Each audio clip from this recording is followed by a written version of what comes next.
Perhaps we need some outside universal threat to make us recognize this common bound.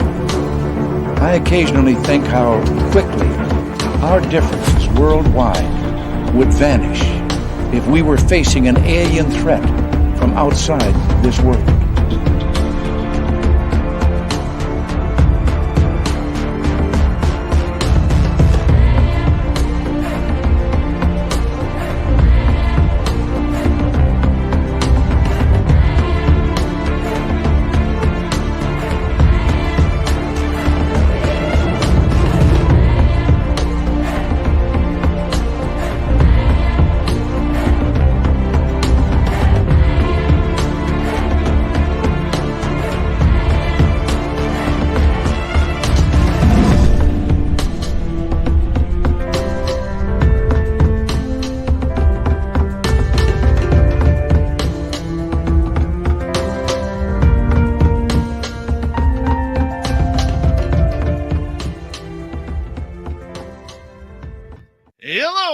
My name is Dave Scott, and I am here hanging out with all of you as we got Melinda Leslie on the show tonight talking about UFOs behind the scenes. It's going to be a good one indeed.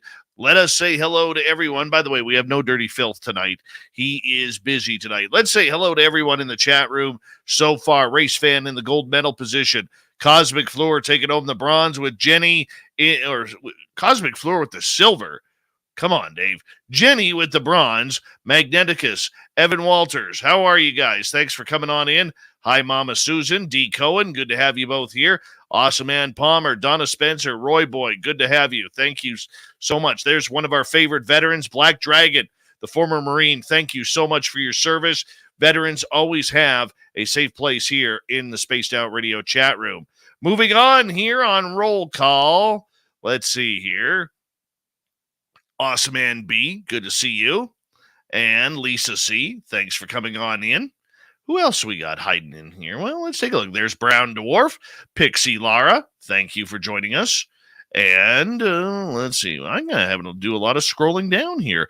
Alien Critter, Ozzy, oi oi to you. See how we are living. Thanks for joining us this morning where you are. And there's Super Duke from World Bigfoot Radio. He'll be in for the Cryptid Report in hour number 3. Let's see. Where are we? Doug Shelby is here. The Doug Shelby has arrived. Jake, not from State Farm. Thanks for joining us. Felipe, how you doing? And Mr. Catfish, Mr. Lurks-a-lot. Thanks, guys, for coming on in. Paramarv is here. Paramarv will be signing autographs after the show. Line up to the left of the studio, if you don't mind. To the left of the studio. All right, Millennium, my man, how are you? As we'll just continue right there. Melinda, hold on a few seconds here. I do have you. Amy Vegas O is here. She'll be signing autographs after the show as well. Line up to the right of the studio, to the right of the studio. Delta Tessercat, Mennonite Abe, Crystal Jackson, Christian Morales. Welcome, everyone.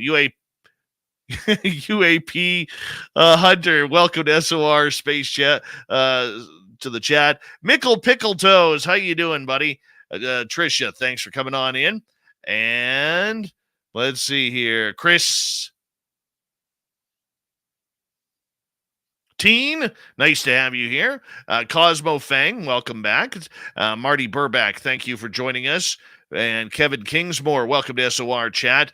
Thank you for taking the time. Pam Harris, good to see you. Obi Flett, my man, how you doing? Noodles, good to see you. Applesauce, how are you?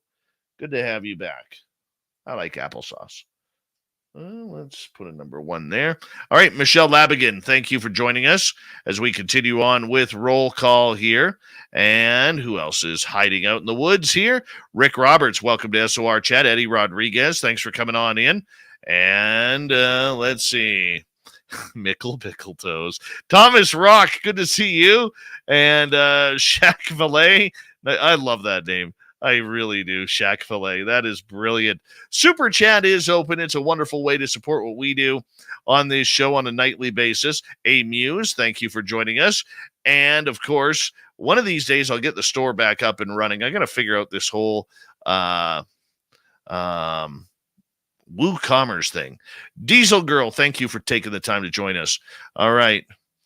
Let's see here. We got Melinda Leslie coming up here momentarily. She's going to sneak on in here. I don't know where she is. She's hiding right now. She's trying to turn her camera off. There she is. Melinda, I'll be with you in just a couple of seconds here. I do have you on mute, and we may be having some troubles with your signal there, Melinda. You might want to turn the camera off, but nonetheless, hey, Ghoul guys and Bill WD-40 and Spreaker, horns up. Let's rock.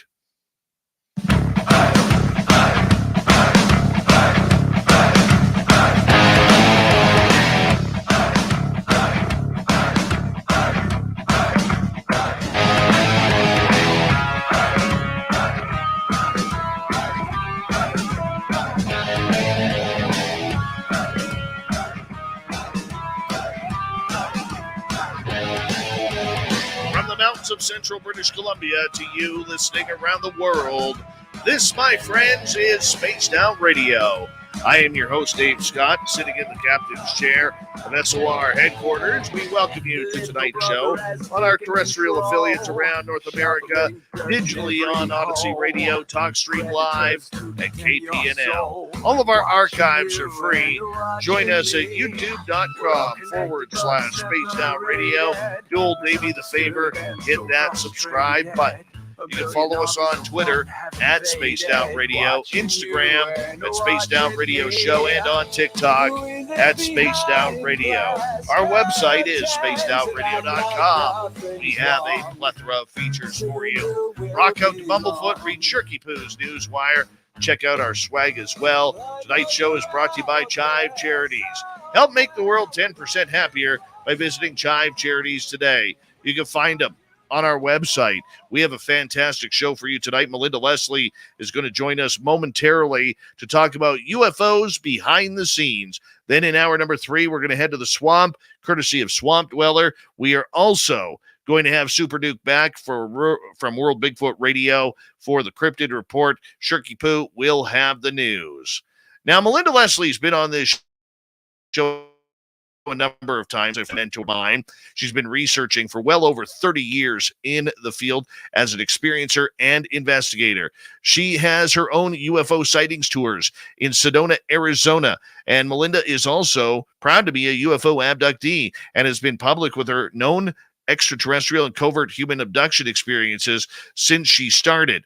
This is an incredible case. But Melinda also has a lot of trust from many people in the background who are talking about disclosure and unidentified aerial phenomena. Melinda Leslie, I'm hoping our signal is good and you can hear me here. How are you?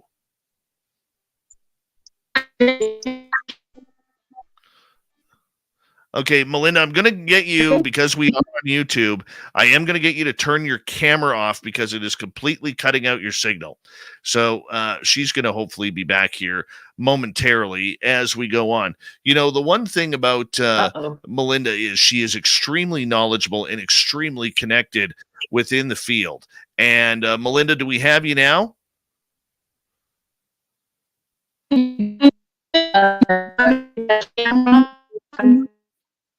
Yeah, Melinda, we're getting you very, very robotic, and we're getting about every second word here. So what I'm going to do here is I'm going to we're just going to do this on the fly here. I'm going to get you to hang up there, and then I'm going to call you on your phone, and we're going to do the interview that way, if you don't mind, because I want to make sure that everybody gets an opportunity to give you an opportunity to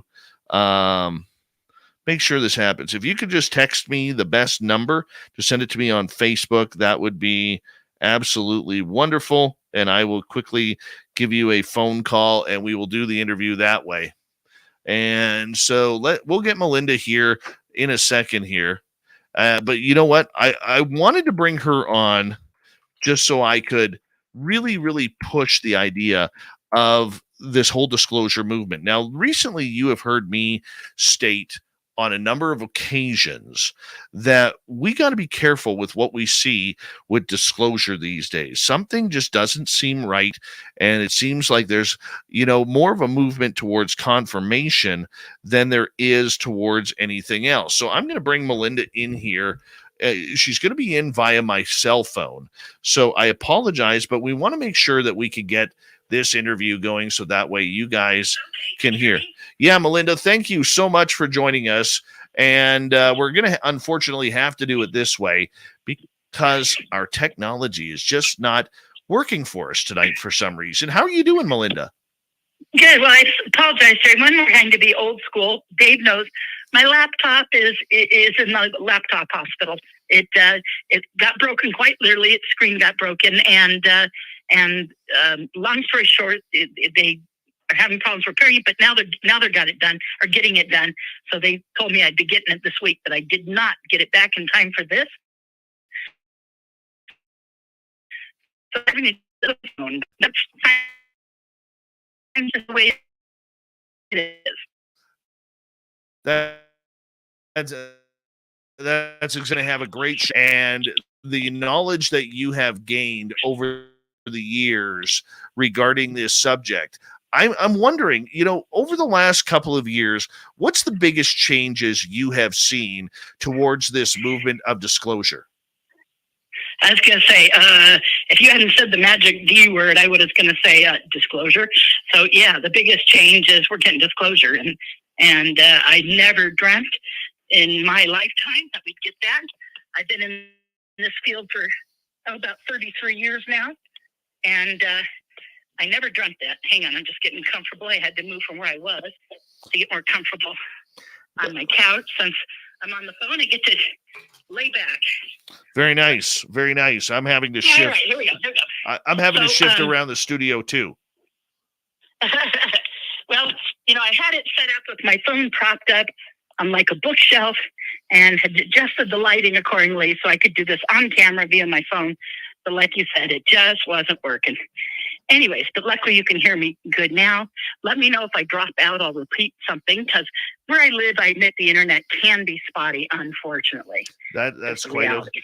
That's quite okay. I think we're doing just fine right now. Melinda, with a lifelong experience that you have had and the idea that many people have come out of the woodworks as experiencers and as people who've eyewitnessed or been in touch with the phenomenon of extraterrestrials, we're starting to see a lot more people opening up to this world of UFOs, and right off the bat, I had mentioned, we had just talked about the D word, disclosure. I am more for believing this is more of a confirmation type of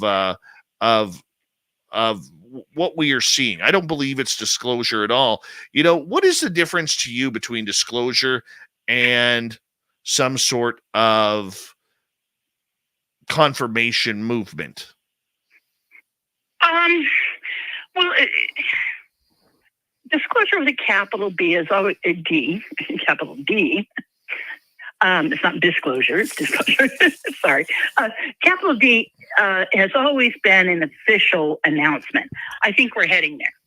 I really do. I think we've kind of gotten one, some of the people involved kind of are fond of saying disclosure's already happened. But I can tell you from my family, I just was up in Oregon for a wedding and had my whole family there for a niece's wedding. And disclosure's not happened for them. Okay. They catch a few pieces here and there on the news. I named some things they didn't catch, a few things they did, but not, they didn't see the Tucker Carlson, interview of Gary. They didn't see the front page New York Times article, 5 years ago. And, so different things, but catching little pieces. And yet these are people who are extremely intelligent, consider themselves extremely informed. They get the New York Times, they get the Washington Post, and so, and they watch, CNN and MSNBC, So I'm like, okay, how do we get disclosure to folks like them? And same with my tour clients. I occasionally have people come on my UFO Sighting Tour who are following it a little bit, for those out there that don't know. I live in Sedona, Arizona. I have been a researcher in the field very actively for 33 years in the UFO field. And I do nightly UFO Sighting Tour here in Arizona, but I actually blocked one out and had to cancel one tonight to be available for you, Dave. So don't say I never did nothing for you. Oh, you know I love you. You know I love you, and I really appreciate you taking the time to do that as well. You know, this is becoming such an important question of what is going on. You know, Melinda. I realized I didn't. Oh, go ahead. We're getting a lag. Sorry. Go ahead. Okay, well, I realized I didn't finish really answering your question. So I said Big D is an official announcement, which I think we're getting. Confirmation is confirming that we already know. For you and me, it's confirmation. Maybe for some of your listeners, it's confirmation. For people like my family and 80% of the people who go on my tours, because maybe 20% of the people on my tours are following this to some degree and know something. You know, whether they've seen a Jim Semivan interview or a Gary Nolan interview, or whether they've followed me on Facebook, whether they've Tucker Carlson, whether they saw the New York Times article, you know, whatever little piece they have, that's still only about 20% of my total clients. The rest of them are like, what disclosure? What do you mean? You know, and they don't know. And so this isn't getting out to them. So for all those out there involved, you know, if a Gary or Jim should hear this interview or Lou Elizondo or, you know, it's like, you guys ain't getting the word out to those folks. Okay? You're just not. It needs to be in the news more. It not just Tucker, you know, anyone left, you know, lean to the left, ain't listening to that.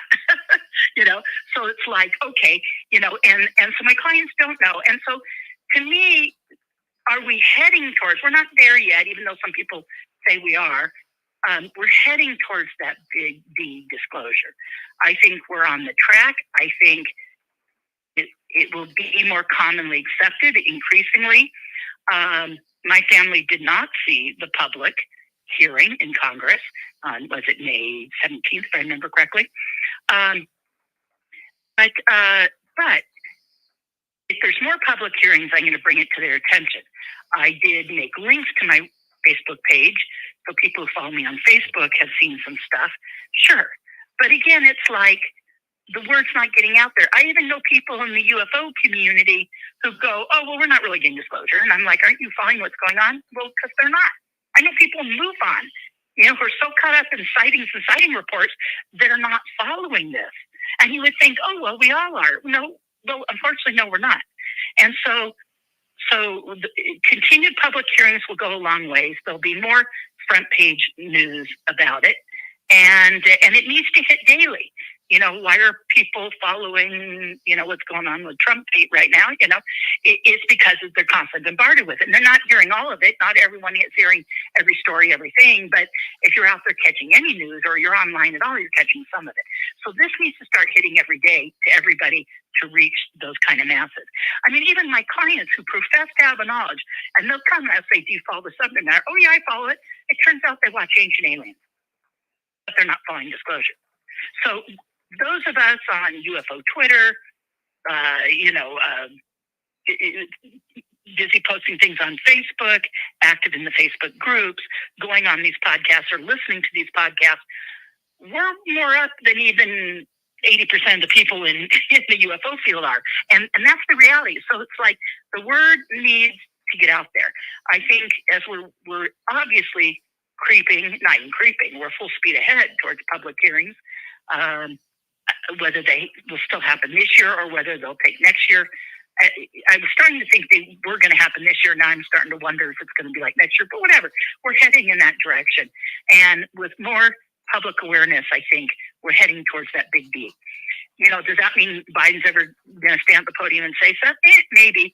But I think we're going to get Congress and senators saying stuff at an ever increasing rate. I mean, some of them already are. Again, those who follow this, what's going on, know that. But it's not getting out to everyone.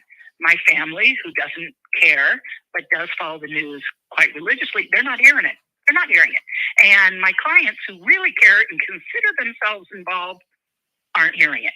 So it's like, okay, we're going to get there. Now, confirmation is for those of us that already know.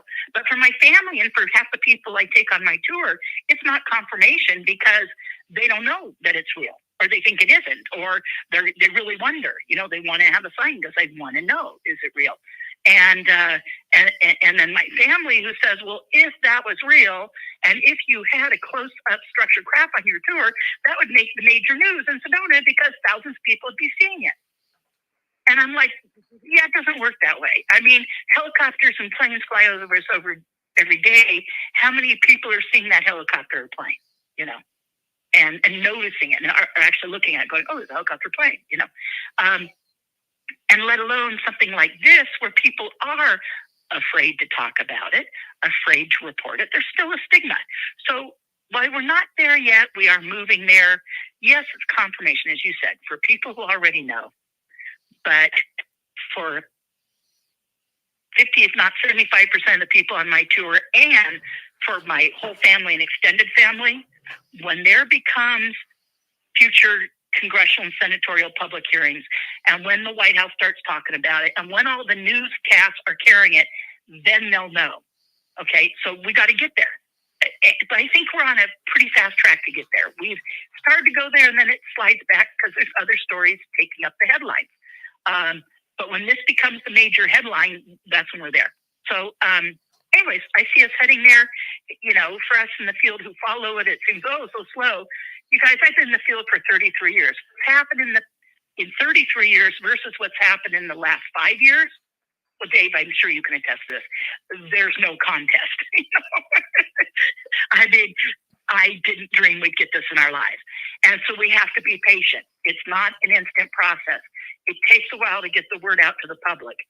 When the hearings happen, tell your friends, tell your family, tell your coworkers, share a link on Facebook, share the link on Twitter, get out there and share it when that happens so people will watch it and be informed. Yes, some people, a fair amount of people saw the last one, but it didn't get the news coverage it should have. And we all know in the field it was rather lackluster and disappointing. You guys, it may not be everything all at once. This is going to ramp up. But we're so much further along in 5 years than my previous, 28 years of being in the field. That's like, oh my God, this is really ramping up. So there we go. So just, keep at it, share the information, and we'll get there.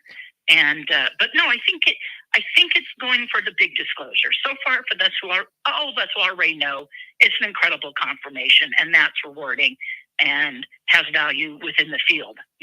But everybody needs to be patient on this bringing society up to speed. No, very true. And I would agree with you on that regarding, that we do have to get society up to speed. We do have to get everybody going, and it's not just us in North America here. It's everybody around the world that needs to start looking into this subject a little bit more. But how do you do that when you have a press that isn't interested in covering the subject? You have government officials who still want to have some sort of cover up. I mean, Melinda, we're fighting an uphill battle here still, even though this subject is becoming more prevalent. We just keep pressing on. And those in Senate and Congress, for instance, this is an example, who are pressing forward with this need to keep pressing. I think we've passed the point of no return. In other words, I don't think we're going to go back. We could go level for a while and then go up, and then go level for a while and go up, like kind of we've been doing. And so I don't think we're going back. I think we've passed that point. I think the genie's out of the bottle. I think it's going to grow exponentially. What I get, for what it's worth, what I get psychically about it will explode. There will be 100th monkey, and then all the monkeys will know, and we're getting, so we're going to get there. And but until we do, and until it explodes, we just got to be patient. But it's growing. There's stuff happening. There is work towards public hearings. I have no doubt that we'll get those, whether they're this year or next year, but we're getting them, and then there'll be more awareness with that, particularly if there's witnesses. The passing, it's clear I know it's clear to you and me, Dave, and probably to a lot of your listeners, and certainly the people in the research community, that the passing of the amnesty legislation was to prepare for public disclosure so they could have those witnesses speaking. And I know I've already talked to some people. We all have certain key witnesses that have already been asked to do so. So those people are prepared to do so. They've been asked, whether that's a Ryan Graves or a Kevin Day or a Eric Davis or Gary Nolan, whatever. These people are going to be testifying. So it's coming. There'll be military witnesses, a lot of them, and others. And when the public hears that, to us, yeah, it'll be confirmation. It'll be old news to those of us following it. We've heard their stories, but 98% of everyone out there has not heard their stories. So that's so it's got to get out there to those folks, but there'll be a tipping point. That's how it works. And I'm excited, that it's happening and going along these measures, and there's so much. And I kind of thought today before coming on here, tonight, Dave, I was like, okay, I want to talk about a lot of stuff that's not for the newbies, not for the beginners. It's like advanced degree stuff, because it's like there's so much happening. You guys, if you're not following Facebook and Twitter freaking almost every day right now, you're not going to be up on it. And there's times, I was out of town for 2 weeks. I was with family, like I said, in Oregon for a family wedding. And then I met up with a dear friend of ours, Lorianne, in Vegas, because both of our birthdays were in the same week. And so we did a joint, meet up in Vegas for our birthdays thing. And during all that, I'm in Oregon with family who could care less and don't follow it. I love them. They love me. But, there's a disconnect with that stuff. And then, to go to Vegas where I was playing Baccarat and having fun and not paying attention. And suddenly, to kind of walk away from it all and then come back to it. Oh, my God. 8 days of being gone from it, I had a lot of catch up to do. I even caught it up, all of it up. I've heard, everyone says, have you heard all the Gary Nolan stuff? Yeah, pretty much. Have I heard all Jim Semiband's recently stuff? No, not all of it, but some of it. So much is going on, and the talk on UFO Twitter and everything, it's just like, if you're not following it all the time, it's, you got to follow the bouncing ball. It's really tough. Sometimes, and also when I got back, I got busy working. I've been working, you guys. That's great. I need to pay the bills. But in working so much, it's like, oh my God, when do I have time to do this? And besides, life going on hold, being in the town, coming back, and so you know how it is. You come back from vacations like, it's overwhelming. So it's like, but there is stuff going on, and I feel like rather than go over a lot of basics, I want to go there. So anyways, I'll take additional questions from you right now, but in a moment, there's kind of a statement thing I eventually want to get around to making. Well, I want you to get into your statement when we get back from the break, as we have about 30 seconds here before we have to go to break at the bottom of the hour. Melinda Leslie, UFO researcher, is our guest tonight. And, the big thing that we're going to get into here is, what do they know behind the scenes? Do they know about the abductions?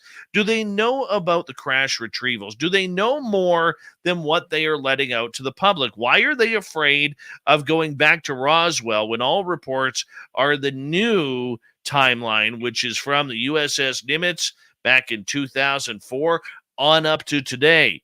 We're going to get into all of this and more with Melinda Leslie tonight on Spaced Out Radio. And if you haven't heard Melinda, she's very knowledgeable, very in tune with what is going on and up to date on the UFO world. Let us make sure that we tune on in for the second half.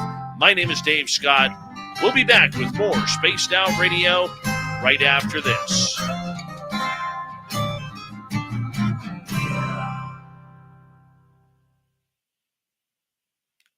Okay, Melinda, we're clear. Okay. Now people can still hear me on. Yes, they can still hear you. Okay. Yeah. Okay. Hi, everybody. I should go in. What I could do on the phone at the same time, maybe, is look at the chat. Anyhow, but I'm not doing that right now, but I might. Yeah. Perfect. What you just said lends itself right away to what I wanted to say. So, lead. And, I apologize in advance if I'm coughing. I think I'm fighting off like a head cold, or I don't think it's anything major whatsoever. It seems like it's either allergies or a little summer cold. It's kind of feeling like a little bit of sinus and chest congestion, pretty low grade. But when I do a lot of coughing, it might start me coughing. So I apologize in advance. I'll go get a glass of water and have it handy. That'll help. But I can tell, when you just feel like your body's fighting something off, Oh, yeah. Kind of going through that. Unless it's allergies, but it's the way it kind of ramped up today. I'm like, yeah, I think I'm fighting something off. Yeah, I've been fighting off a disease called Joe Mergia for the last couple of days. So. Oh, Joe's harmless. He means I know. I love Joe. I do. I love Joe. I read some of it. And I'm using a piece of his hair right now, the Velcro hair, in order to try and.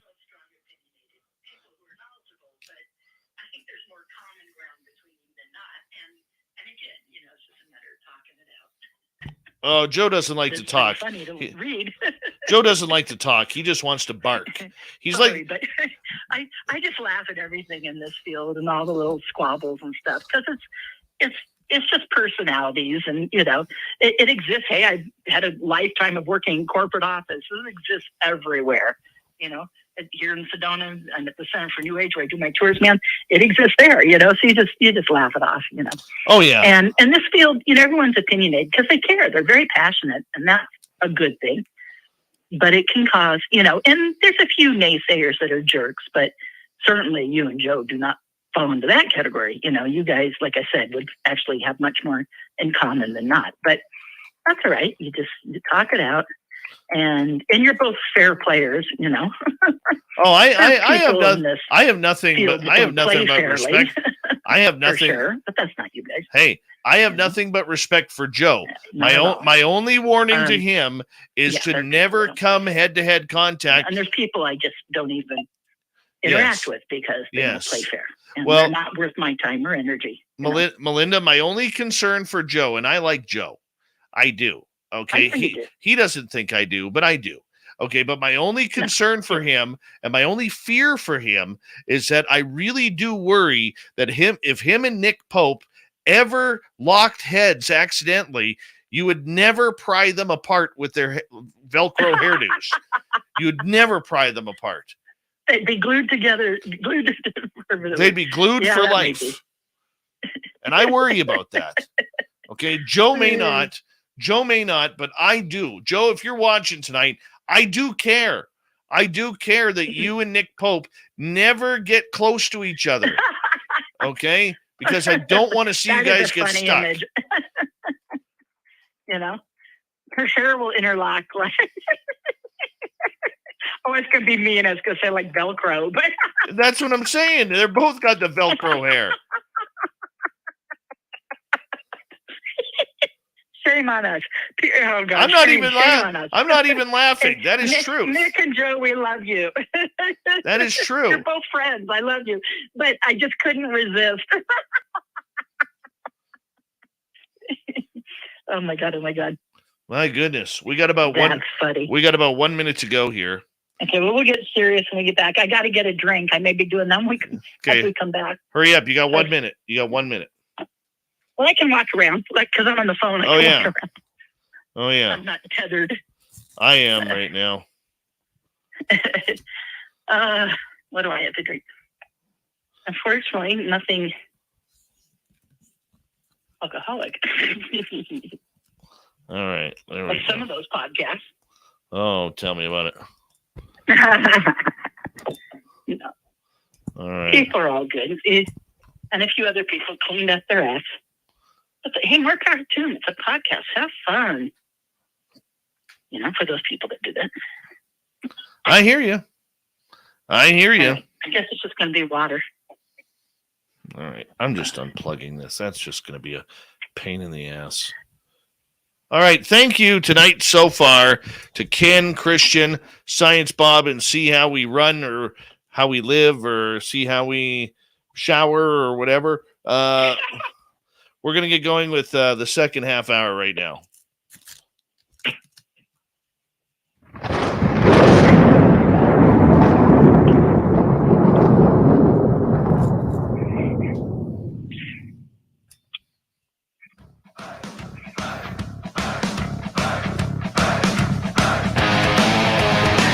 Second half hour of Spaced Out Radio is now underway.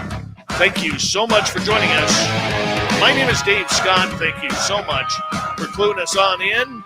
We appreciate it. I want to remind you that if you've missed portions of this show or others, check out our free archives at youtube.com/Spaced Out Radio. Do old Davey the favor, hit that subscribe button. Our website is spacedoutradio.com. We have a plethora of features for you. Rock out to Bumblefoot, read Shirky Poo's Newswire, check out our swag as well.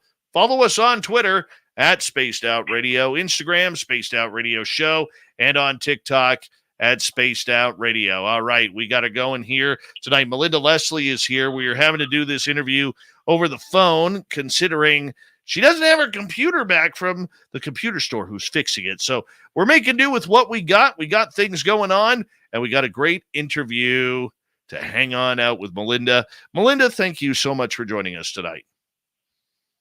Oh, sure. Glad. Glad to be here. Thrilled.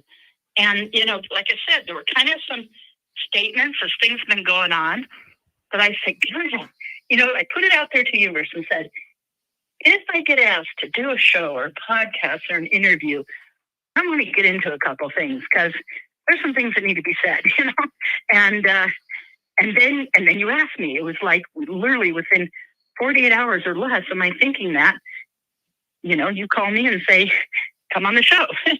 And I'm like, okay, because I said there's things I want to say. So here we go. So if I'm putting on some lotion, because I just washed my hands, sorry, everybody. But I try to do things timely when I'm not live on, but it doesn't always work out. Mm-hmm. So what? And I live in the desert where it's dry. So here's the deal. Now, it's kind of a reference to both some Gary Nolan interviews and some Jim Semivan interviews. Let's start with the Jim stuff. Sure. I haven't heard everything. I've heard a lot of it. You can hear me okay, right? Yeah, you're fine. Okay, good. I've heard a lot of it.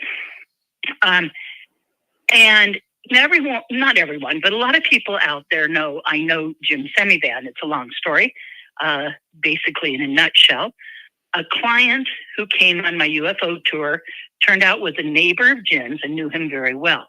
She owns an art museum in Maryland and was going to have Jim and some other people associated with what we know of as the working group and to the Stars Academies kind of stuff. We're going to come to this museum. She comes on my tour. I know none of this.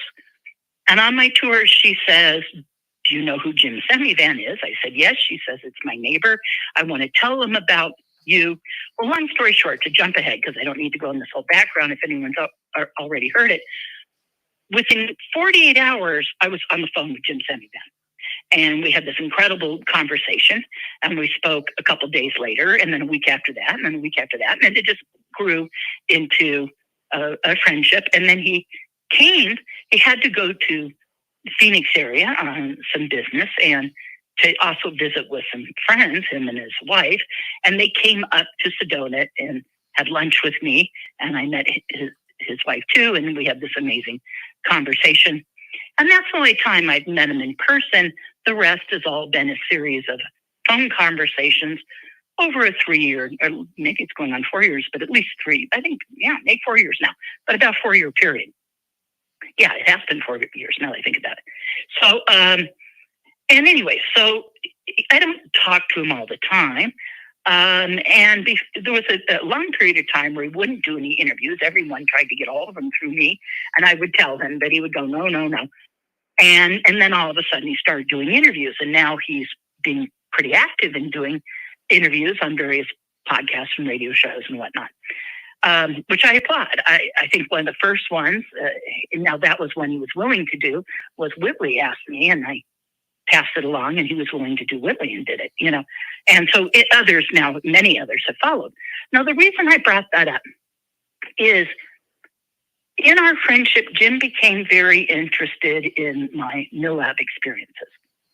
And because of that, and questions he had about it, and many discussions, and we've discussed many things. There's the infamous Wilson Davis notes discussion, which was, I got a 43-minute long non-denial from Jim about it. That's a whole nother story, which we can get into. But going back to, he had an interest in my MILABs. And he now has done a bunch of interviews kind of backpedaling. Now he's in the interviews, he'll bring up my name, and he's very supportive. I earlier tonight talked to James Iandoli, and he did a wonderful long interview with James Iandoli that kind of kicked off this series of recent interviews. And he brought up my name and said very nice things. Since then, he's kind of dialing it back on the MILAB part, and even said some interesting statements about saying, well, maybe it's all extraterrestrial, not military involvement or whatever, and government involvement. Now, for those that don't know about my research, I do covert human. As I say, been in the field for 33 years. About 32 of those has been research into the covert human involvement in abductions. People with contact and alien abduction experiences get targeted by covert human agencies and have harassment, surveillance, monitoring. They get picked up, they get interrogated, they have follow-up medical procedures, and it gets very involved. Mostly because I'm like last man standing. I'm now known in the community, widely known for my research in that, and have worked with pretty much all the major abduction researchers over the years, including those famous names that have passed.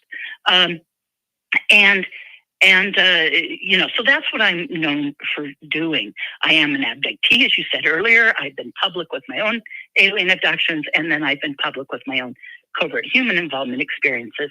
And because of those experiences, I started investigating and met, other people that had them and the researchers and et cetera. So, and then also shortly after that, separately, but at the same time, I fell into researching, well, not that early. It was more like the 90s. But in the 90s, something happened that made me learn of something called the Advanced Theoretical Physics Working Group, which became known as the Working Group. And, I'd been following ufology for the 33 years I've been in it. And I knew about things like the aviary, that name, and et cetera, et cetera. So when I first learned of this, I didn't put two and two together, kind of adding it all up, but it began a huge research project. And I met a friend, my friend Randy Kopang became like my research partner.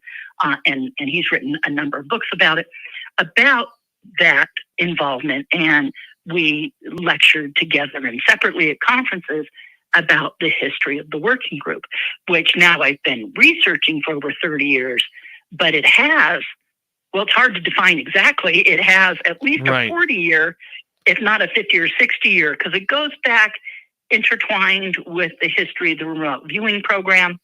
That's one thing James Iandoli and I were talking about on the phone tonight before talking to you. So there's kind of this, and I wasn't doing an official interview with him. We were just talking. I called him to ask him one thing, and it led to an hour-long conversation, of course, and he's very knowledgeable. He's really quite a resource and very knowledgeable. And so I enjoy having those discussions with him. Just like I do with Jim. It's well known that I know Daniel Sheehan really well, and he and I have these discussions quite a bit as well. And Randy Kopang and others, like yourself, Dave, et cetera. So going back to Jim ended up in some recent interviews kind of dialing it back on the MILAB thing. Now, something I've mentioned before, but it's not widely known in the community. It's not only my friendship with Jim Semivan, but his interest in my MILAB stuff. And he has said repeatedly he wanted to come to Sedona, wanted me to put aside 2 or 3 days to specifically go in depth into my experiences and my research with that. Now, I've said publicly, and I will say it again, anyone out there who's one of my cases, meaning you're an abductee with covert human involvement, and I'm aware of your story or your case or your name or, some part of whatever, I I made it very clear to him he doesn't get anybody's names or specifics, like no specifics in anyone's cases. I can tell him everything about my own case, my own story, no problem, and mention general things about my research, like the stuff I say in lectures. So I say anything I already lecture about or have lectured about is, that's open to discussion. But he said he's interested, and I'll tell everyone why. Because he really wants to understand, because I talked to him all about special access programs and unacknowledged special access programs, SAPs and USAPs. And in that discussion was things about like how things are funded and paid for and how the structure works and et cetera. And he's very interested in learning about the experiences and because he's trying to figure out how's it being paid for. See, his involvement is I'm sure everyone is aware, he has a huge involvement in the CIA, being very high level years ago. And now he consults sometimes, but he's basically retired from it. Yes, it's true. You never really leave. True.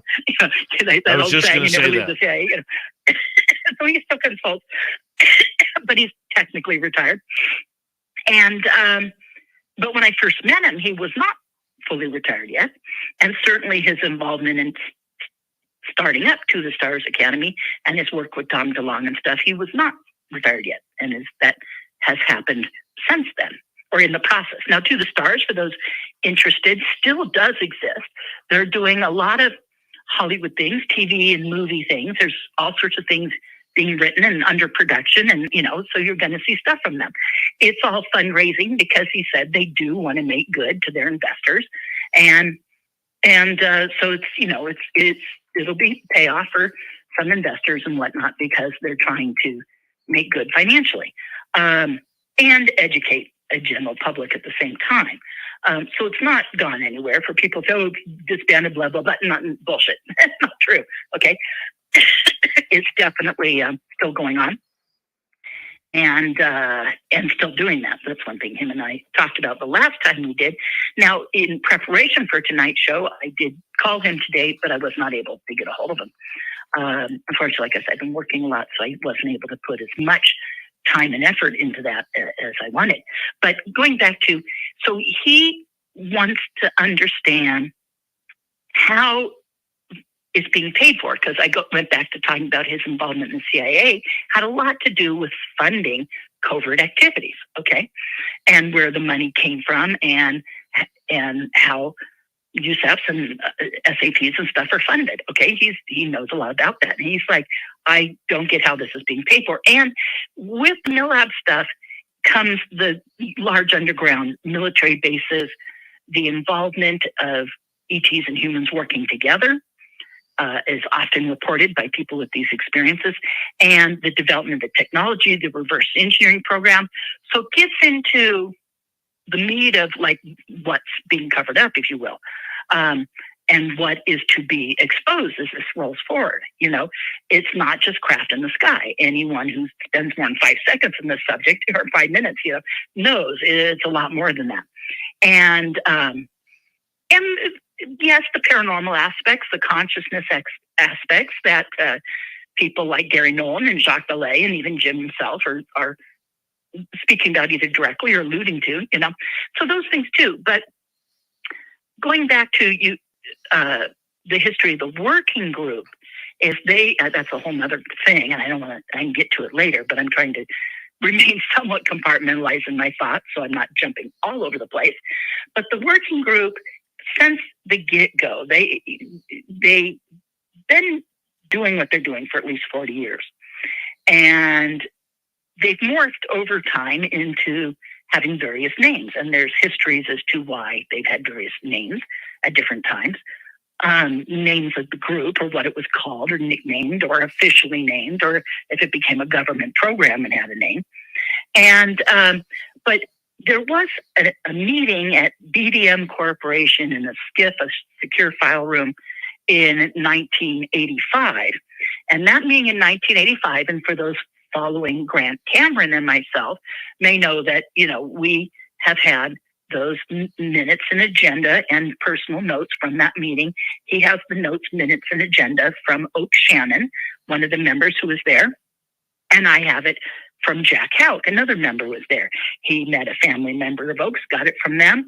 And I knew Jack and his wife. And after Jack's passed, I got them, long story short, from his wife. And our notes have much of the same stuff, the printed parts, the handouts. I have a series of overhead projector pieces, and he has his stuff, and I have handwritten notes on some of my stuff by Jack, and he has handwritten notes on his stuff by Oak Shannon. And some of it all matches, and then there's a few things that are different because of the handwritten notes. But going back to one thing is stated in all that information repeatedly is that the working group had a continual interest in many areas, but two predominantly. One was so they existed for UFOs and their information and information about UFOs. So that was their reason for existence. Okay, the two major areas of interest that's apparent in all the notes and the handouts and overhead projector slides. And, back then it wasn't PowerPoint. They actually had transparencies on an overhead projector, but I have copies of those, everything,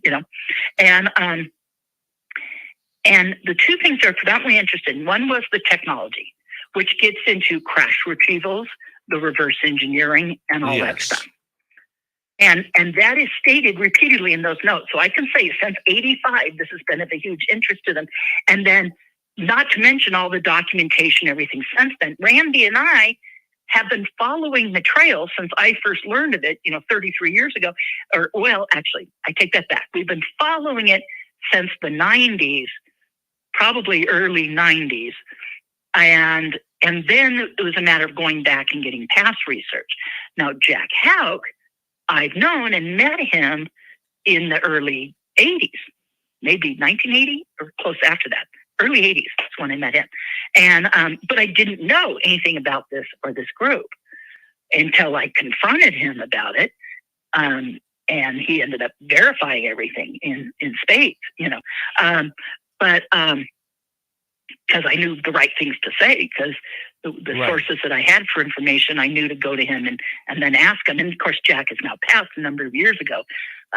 Many of the individuals involved have passed, some of the original ones, but some are still in it. James Ian Doley and I were talking about today, like, of course, Hal Puthoff and Kit Green and others who've been in it since the get-go. They've always been there, and prior.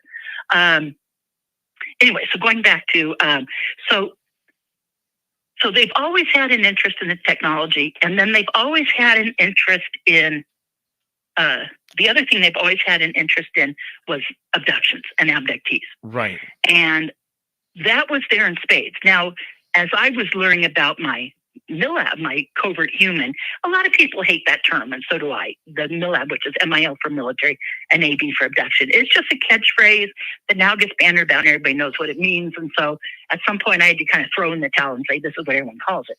But a lot of people hate it, and because it puts such a negative spin on the military. You guys, your surface level military, your family and friends that serve probably don't have a clue. This is a deep covert black ops, program. And yes, there are military personnel involved. There's intelligence personnel. There's medical personnel. There, it's whoever's involved in that covert thing. But it is closely connected to the same people doing reverse engineering, to the people doing crash retrievals. There's a close connection. And I can share more about that as we go. Melinda, I want to ask you, though, as we got about 4.5 minutes here before we go to break at the top of the hour, is it really about an interest in UFOs and aliens comparatively to controlling space and trying to get the funding to get all these special projects up there? Because this seems to be one of the debates that's going on today. Well, that for the government at large, yeah, there's more involved. I'm just saying this group of people, Right. This group of people not all, but the majority of them had deep connections and high-level positions within aerospace companies, going back to the 70s and 80s till now, And because of those backgrounds, they wanted to be the leading edge on developing technologies. They thought it would benefit their companies. A lot of them had leading design and design influencing group, making those kind of decisions within those companies. So, and varying degrees, I do this whole presentation on the history of the working group, and I have kind of a breakdown of what the different members' involvement were. And so some of them were that, and some of them were like Gary Nolan, the medical stuff, and the psychological stuff, and Kit Green, the psychological, the medical stuff, and others. So there's different parts, but they're key people that were involved, and they were all had an interest in consciousness studies and psi development. So that was a key thing. And they knew that the technology from the get-go had a psi component. That's always been understood. Right. That you had to remote view for the craft to go somewhere. You had to sense stuff, that the ET technology, the crash retrievals, operated on this psi functioning. So these guys had known that. And it was clear in their meeting in 85. They talked about it quite a bit. It's in the notes. So they knew it then. And then they continued. It wasn't like, they just talked about that one meeting and walked away from it. No, you guys, this is the reason for their existence clearly since 85 to this moment right now. To Gary and Jim's interviews within the past 24 and 48 hours. That's how current this is.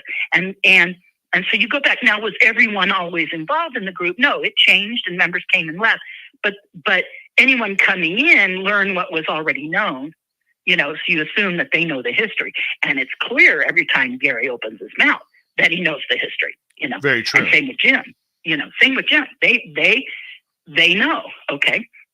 And you have people like Hal and Kit and a few others that have been involved since day one and prior, Okay, so going back to, Jim. We got 90 seconds. Okay, so he had a difficulty with the MILAB stuff and wanted to know how is it being funded and how is it being managed and how is it possible? How do the underground bases exist and how is it funded? And so I want to know too. So I said, Jim, I'll tell you, but you got to tell me what you find out and figure out, and because I want to know too. And what's in it for me for telling you is maybe I get some answers. And so that's where it stood. That long meeting, he said, schedule, give me like 3 days to sit and talk to you and interview. And that hasn't happened. It hasn't happened yet. COVID came along and no one traveled and he didn't. And, being a little older and stuff was at risk. So, that didn't happen. But he's talked about it repeatedly. Now, another thing he always said, and I'll give this a cliffhanger and I'll get back to it right after the break, is he has said all along he has physical evidence of my involvement in a covert project, my involvement in the MILABs and the covert human involvement. Interesting. My personal experiences, he has physical evidence for that. And we have talked about this repeatedly over the years. And he has swore that when we get together again, he will bring that evidence and show it to me. He says, I cannot give it to you, nor can you have a copy of it, but I can show it to you. He says, I can't even tell you where I got it, but I use my connections. And he has very deep, high-level connections, obviously. And he says, that's where I got it. So we'll talk more about that when we come back. All right. Melinda Leslie is here tonight on Spaced Out Radio. Hour 1 down, hour 2. We'll try and squeeze in some questions from the audience. We got to figure out what is going on behind the scenes of the UFO government side, the agents involved. Who's who are the good guys? Who are the bad guys? We got to find out with Melinda Leslie next on Spaced Out Radio.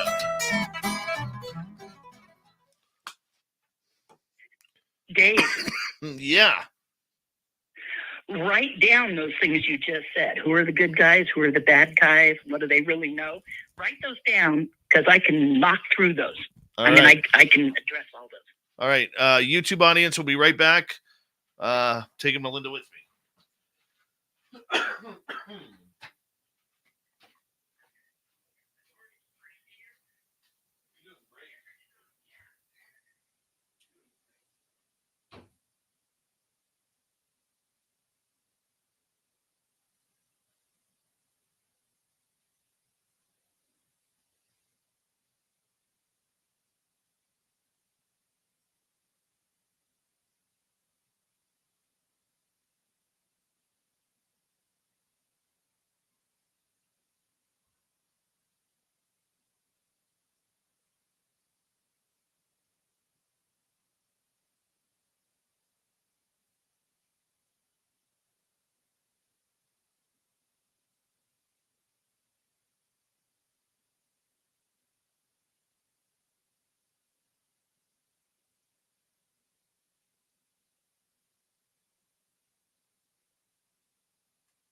was an issue.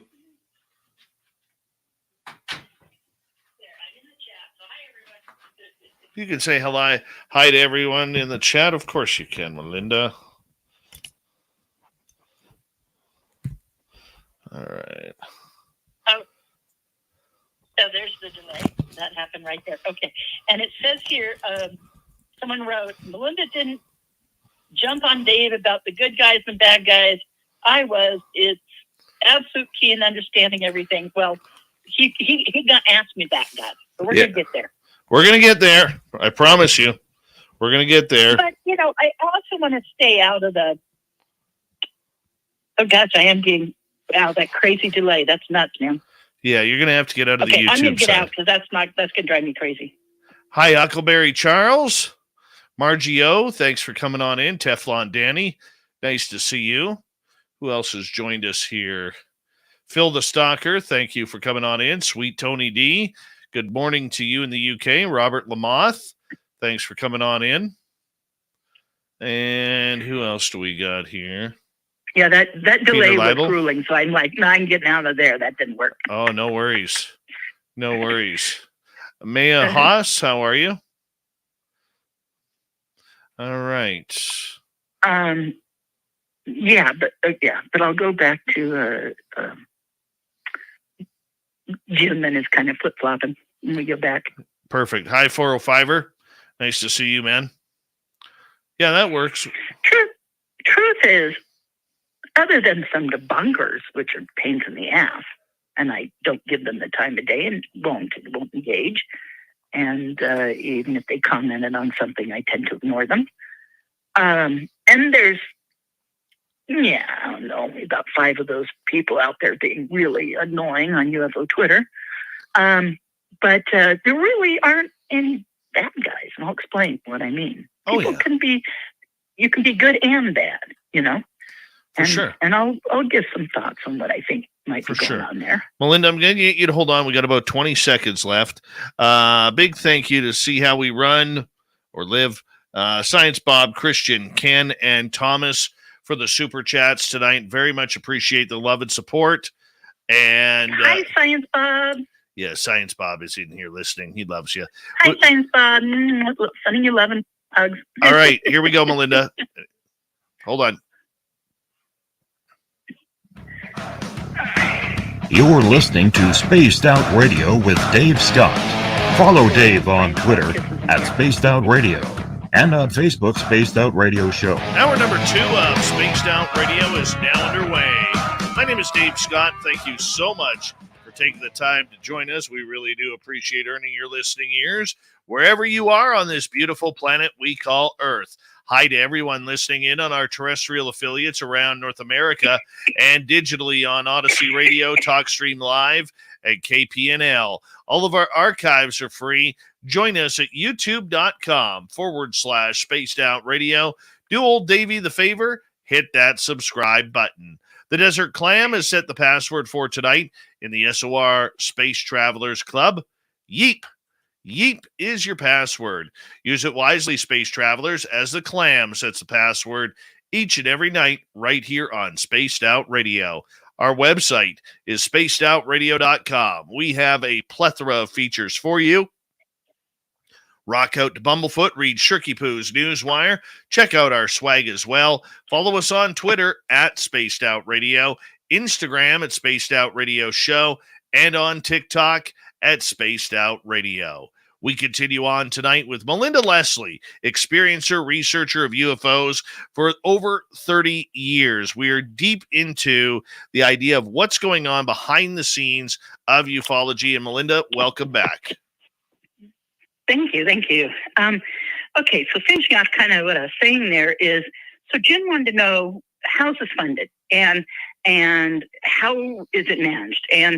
And he said, if I can learn anything from interviewing you extensively about your own experiences, because he said a lot can be learned from the technical aspects of that and the logistic parts and, that kind of stuff. And as well as from your research, as well as he'd have some poignant questions. And I said, okay, other than, leaving out anybody's names or anything, the rest is pretty good to talk about. and as I started to say right before the break there, is he has said, and we've had at least 3, maybe 4 phone conversations where this has come up, that he has physical evidence of my involvement. Now, I don't know if that's a piece of, video footage of me in an underground base, or if that's, I'm on what's called a bigot list, a list of people involved in a covert project, or if it's, a letter or a document naming me. I don't know what it is, but he says he has this. He used some connections to get it, and he says it will prove to me, my involvement. And it proved to him. Now, he already believed me. We've talked extensively about stuff, and he says, I believe you that this has absolutely happened, and that he had heard of such kind of things happening. Again, though, he has a problem with understanding, how it's done. Now, that's what he's always said to me.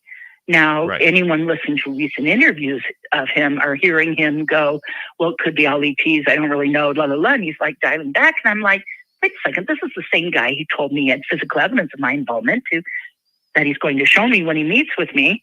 He made it clear I can't have a copy of it and I can't have it. But he said, I can certainly show it to you. I said, will I be able to say that I've seen it and you showed it to me? And he seemed to be okay with that. Like, yeah, you can say I showed you this and what it is, and I will back you up and say, I have this and I showed it to her. So he said, if anyone asks me, I'll back that up. So I'm like, okay, that's good because, that's evidence I have your word, but again, that meeting hasn't happened. And with COVID, and maybe since then, maybe he's kind of dragging his feet on meeting me.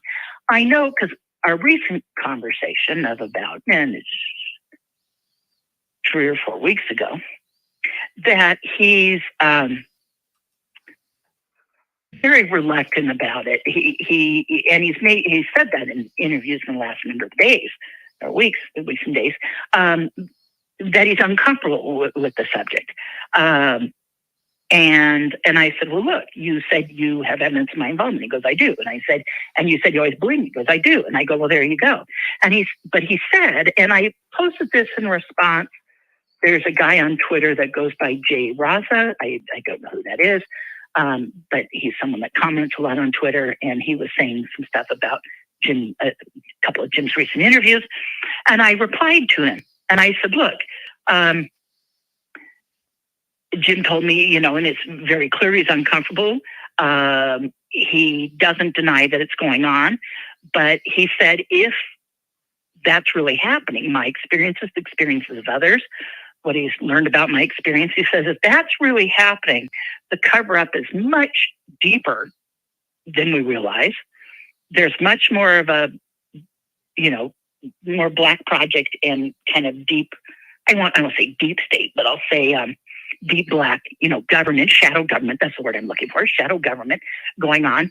And, Kit Green told Dolan, Richard Dolan was told directly by Kit Green about the, what's the word that, I just pulled a blank, that Dolan is always calling it, Dave.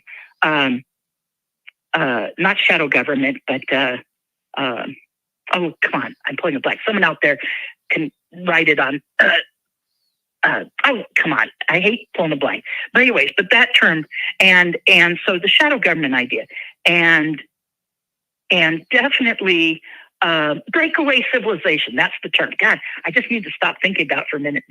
Have the old mind file come up, right? Okay.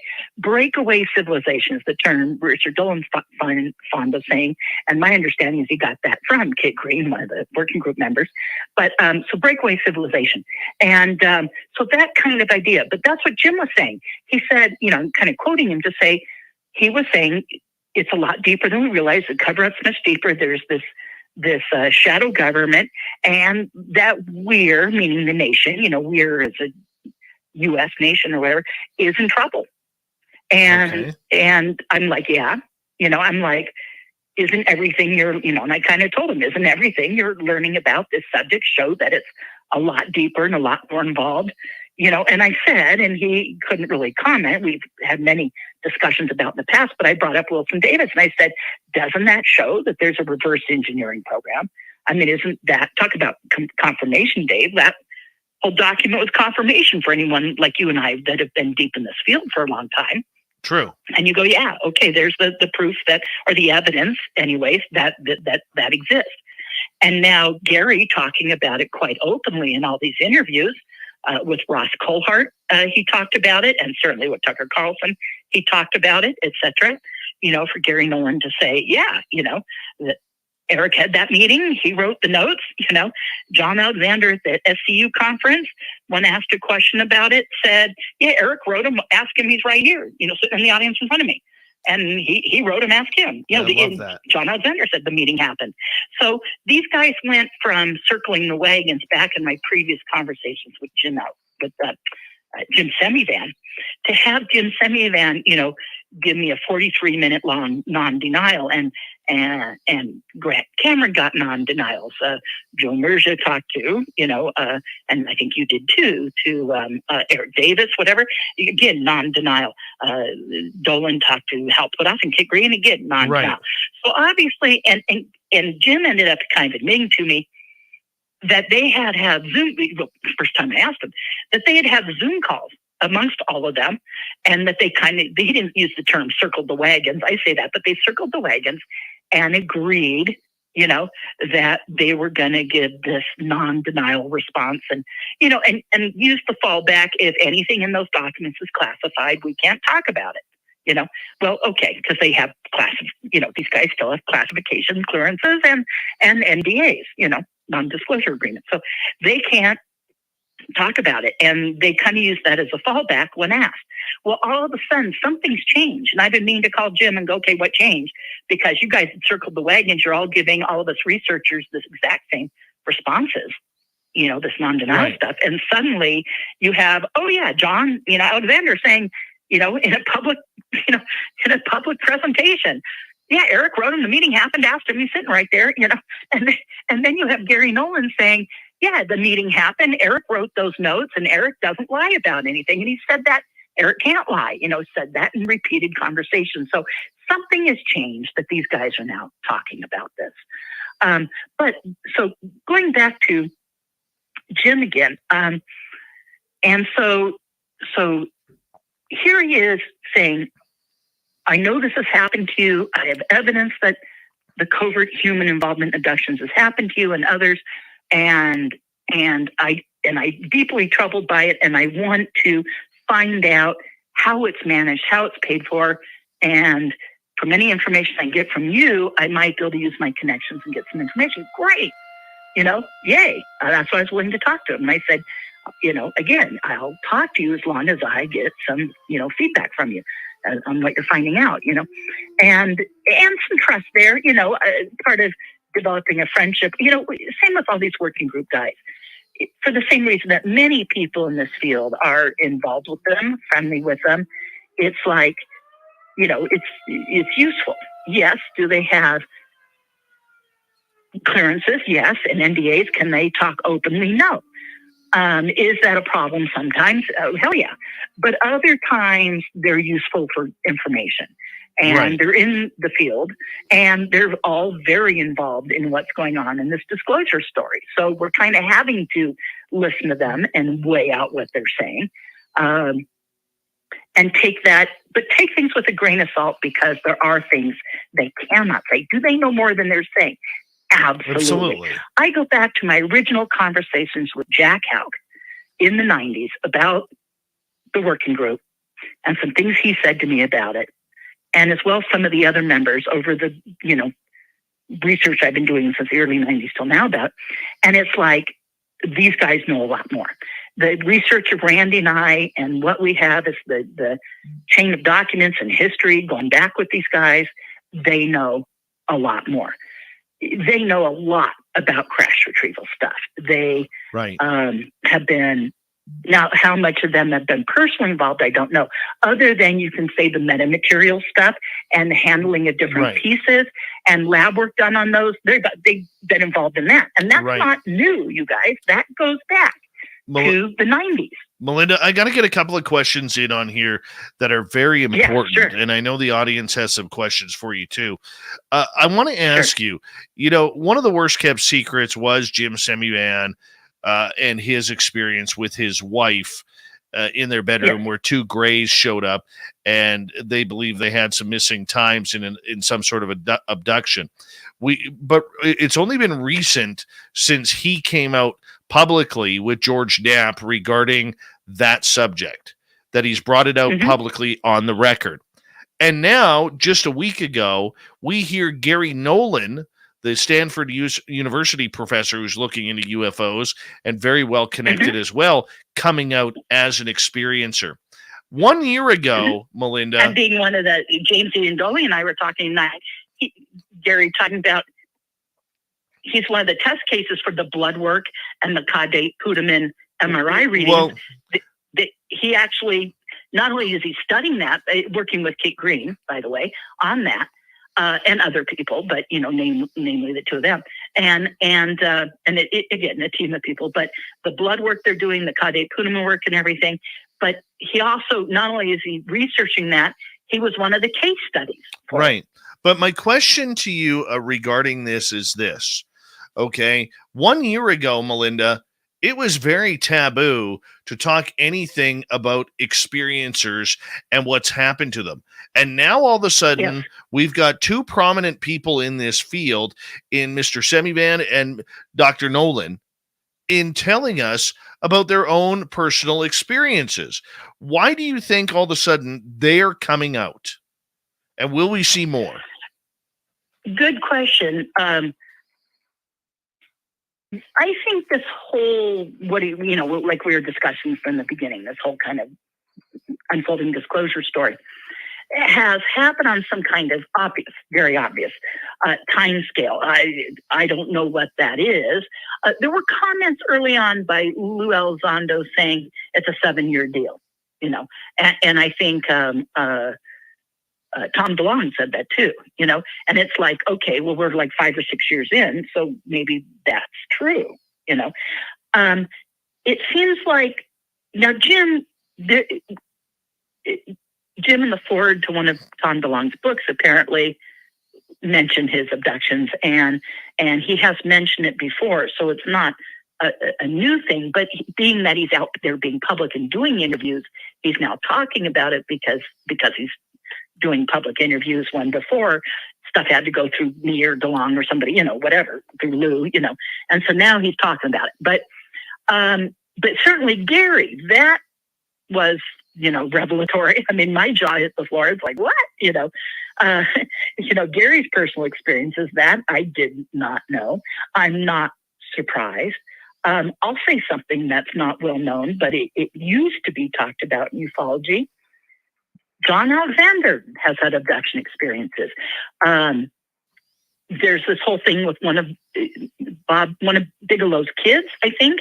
Now there's a ghost and that kind of stuff thing with Bob Bigelow and his family that's been talked about and is mentioned in some literature and stuff. But there's also an abduction thing. So you go, okay, there's some involvement there with these guys. I'm not surprised now when I hear it. I also know, and this is, I think, borne out over years of following the field and knowing the major researchers. Most of the people who get really involved and serious about this subject, and you know this, Dave, you and I fit, but, are contactees. People have had experiences. That's what drives them. Now, some people become public with it, some don't. I know a major researcher who's extremely famous, author, lecturer, is at all the conferences, and it's known among some researchers, tightly known, that he's also an abductee. But he has not been public with it because he thinks it'll detract from being a major researcher and accepted at that level. But there's others. I work with Yvonne Smith of CERO, Close Encounter Research Organization, and I've had a number of people do regressions on me, but she's done quite a few. And I'm a member of her, support group, CERO, again, Close Encounter Resource Organization, and I know that Yvonne's done some of the regressions on some of these well-known researchers. Now, some, like you have Robert Hastings, some come out and talk about their experiences. So there are ones that do. And so I'm not surprised when I hear it. And I'm certainly not surprised. I was never surprised from the beginning to learn that some of the working group members might have experiences. And so to Gary to say that. But the surprising part about Gary is he's up and nominated for a Nobel Prize. He is extremely regarded in his area of research and constantly recognized for the inventions he does to separate blood and discuss, for blood work and et cetera, and his work on cancer, and genetics and everything else he's involved in. And for him to come out publicly so completely, we don't know he's sharing everything, but to talk about an adult experience, multiple childhood experiences, you go, well, wait a second, he's right. risking his career, his standing.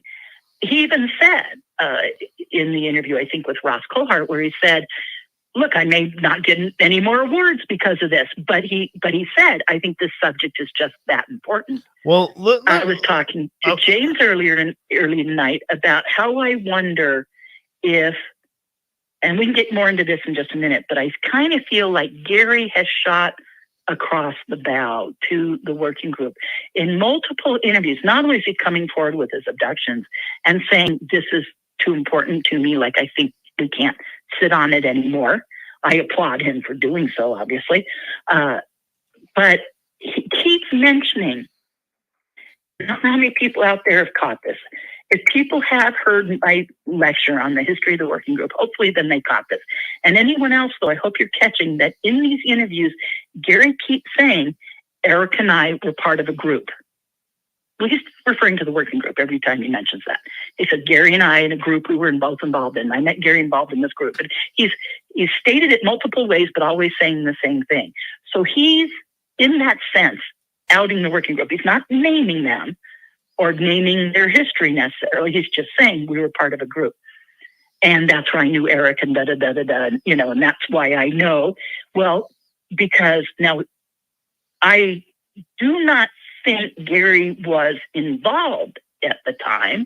I could be wrong, and I need to talk to people that know him, or Gary, if you hear this, I would love to talk to you privately.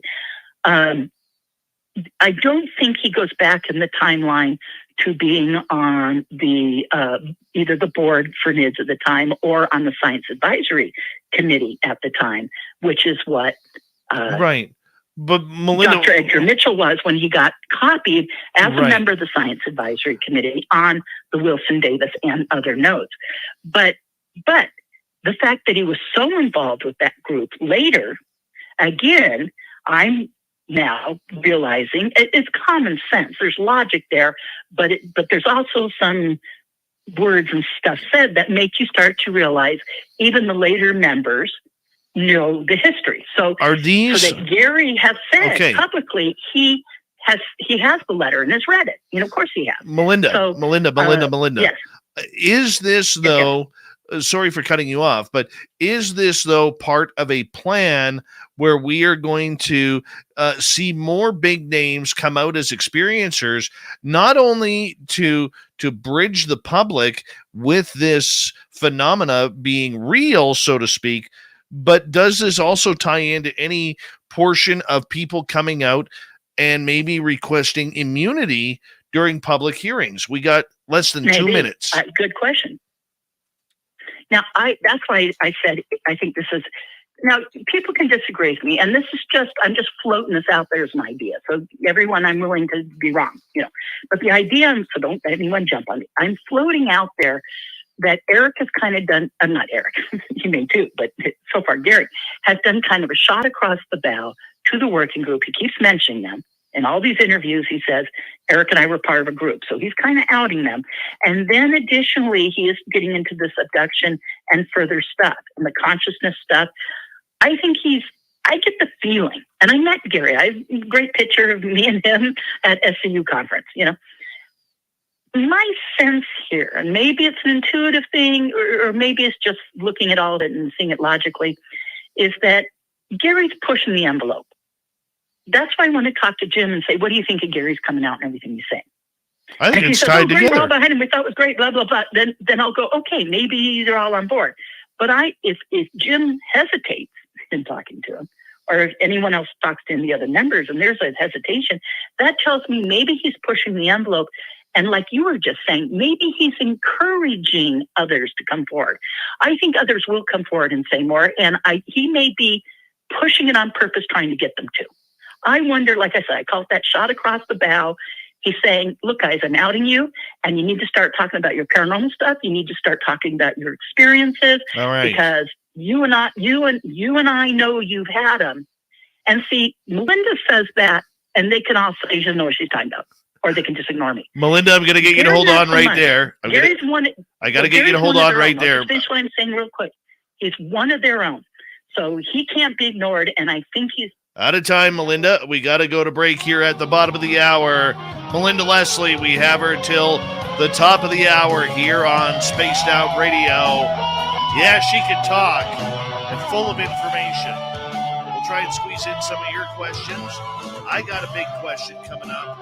Who's the good guys? Who's the bad guys in all of this? Spaced Out Radio with Melinda Leslie at the top of the hour. Sorry, Melinda, I had to cut you off there. No problem. No, and I was trying to wrap up what I was saying. I really was. I didn't mean to. I apologize. Everybody out there, Dave and I are friends, and I try not to talk over him, but I was just trying to finish what I was saying, but it's hard to spit it out. Oh, I love you. I love you.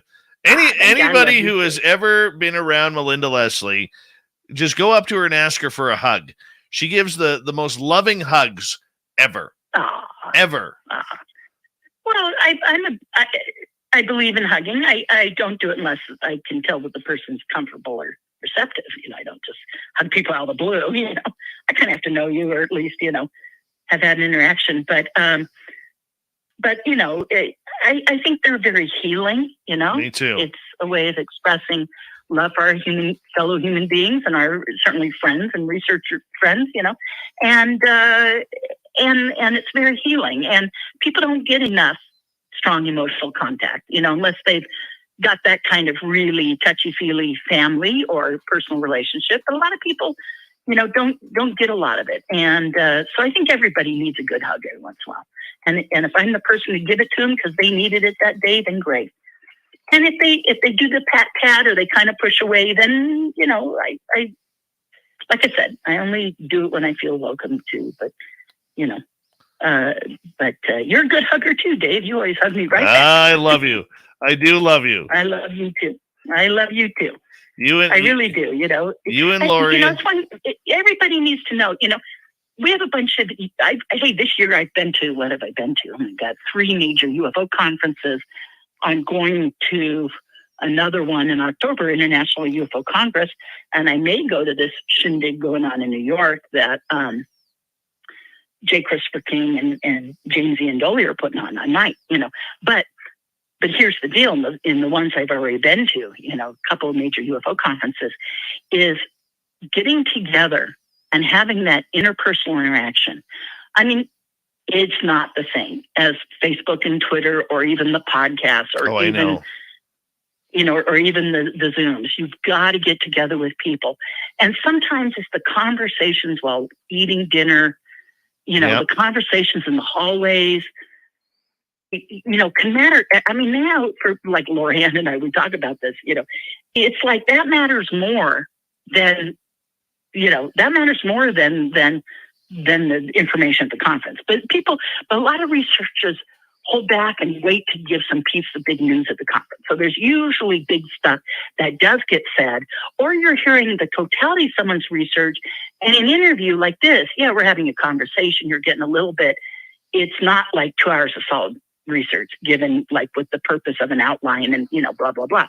And so you're getting that in-depth information from the researchers. You're getting their newest and latest because they hold back and wait till a public event to say it, to share their newest and latest often. But then you're getting to meet them. You're getting to have dinner with them. You're getting these discussions, and it's literally magical. I can't encourage people enough. Attend the events. Yeah, I know it's money, but you'll make more. I mean, you can save up, you can work. I've done it for years. Yeah, it's nice when you're a speaker. I always say it's good to be a speaker. Your way is paid and stuff. You know that, Dave. But how many times do we attend stuff and fork out $2,000 to do so? By the time you fly and hotel and food and everything else. I'm not saying they're all that expensive, but to me, that interaction, meeting people, interfacing with them, it's worth every penny. And so I tell people, go to the conferences. There's a bunch of them still to come this year. I know Paola Harris is going to have hers. There's International Congress, like I said.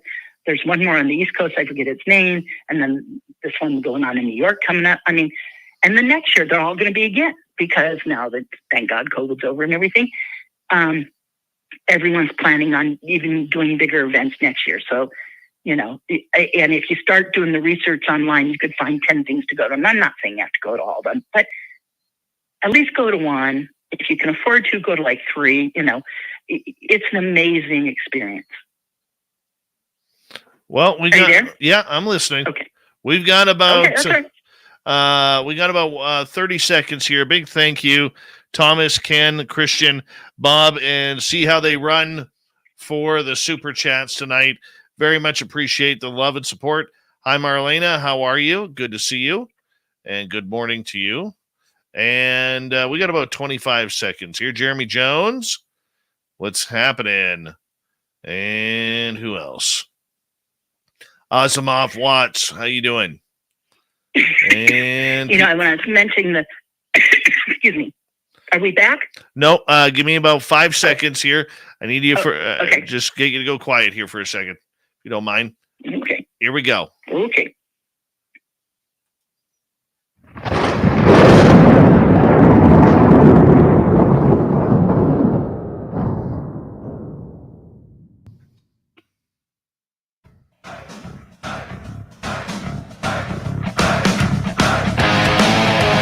We rounded third. We're headed for home. Actually, that's next hour.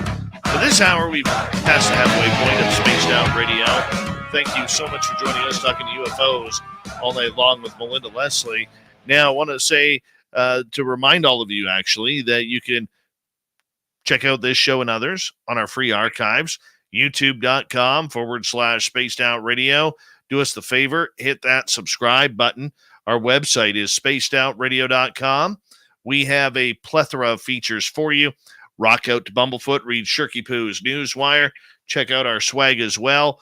Follow us on Twitter at Spaced Out Radio, Instagram at Spaced Out Radio Show, and on TikTok at Spaced Out Radio. Melinda Leslie is back until the top of the hour, and Melinda is an experiencer, UFO researcher. She's very much involved the last 30-plus years of everything that's going on. Melinda, I want to start off with this question for you before we get to some audience questions. Right now, there's always good and bad, good and evil, black versus white, the black cowboys versus the white cowboys in the way that we go at things, because, you either want to be Jesse James or the sheriff that arrests Jesse James. You know what I'm saying? And we see a lot going on with this right now in the UFO field. In your opinion, who's the good guys and who's the bad guys that the audience should be paying attention to? Like I was saying earlier, the only people that I really have a problem with, and I think everybody should just ignore them, are the debunkers. Now it's one thing. A healthy skeptic is great. Believe it or not, like even on my signing tours, I'm usually the one bringing my clients down to earth. Like, I'm actually a healthy skeptic about what we're seeing. I quick to say when it's satellites and explain if it's satellites and cover all that, and yet we have really good sightings in the midst of it. But there are, particularly UFO Twitter comes to mind with a couple, roughly 5, debunker people that, again, I'm okay with healthy skepticism, but some of them cross the line into being, I'm going to shoot holes in everything just for the sake of shooting holes and never be supportive. And, and they definitely wear the mantle, of debunker. And it's not my first rodeo. I've been in the field for 33 years. Whether you had a Philip Klass or James Oberg or Neil deGrasse Tyson and Michael Shermer. And, I could sit here and list, I could probably list 10 anyways, known famous debunkers. And it's like, the UFO community has learned with these individuals in the past, you just got to ignore them. It's a circular argument. They can always find an excuse or an explanation. Even if they're wrong, they can find something. And so there's no way to prove you're right with them. And it's a waste of time. And they're there as a distraction. Some of them in the past, it's literally been their job. I mean, Shermer, and Oberg, and some of them is their literal job. And I'm not sure if some of the people in it today, if it's not their job. Now, they could have just taken it upon themselves. We don't know if someone's getting paid. I mean, Shermer had his own publication and wrote books, and so did Oberg. And, so you can go, okay, they literally making money doing it.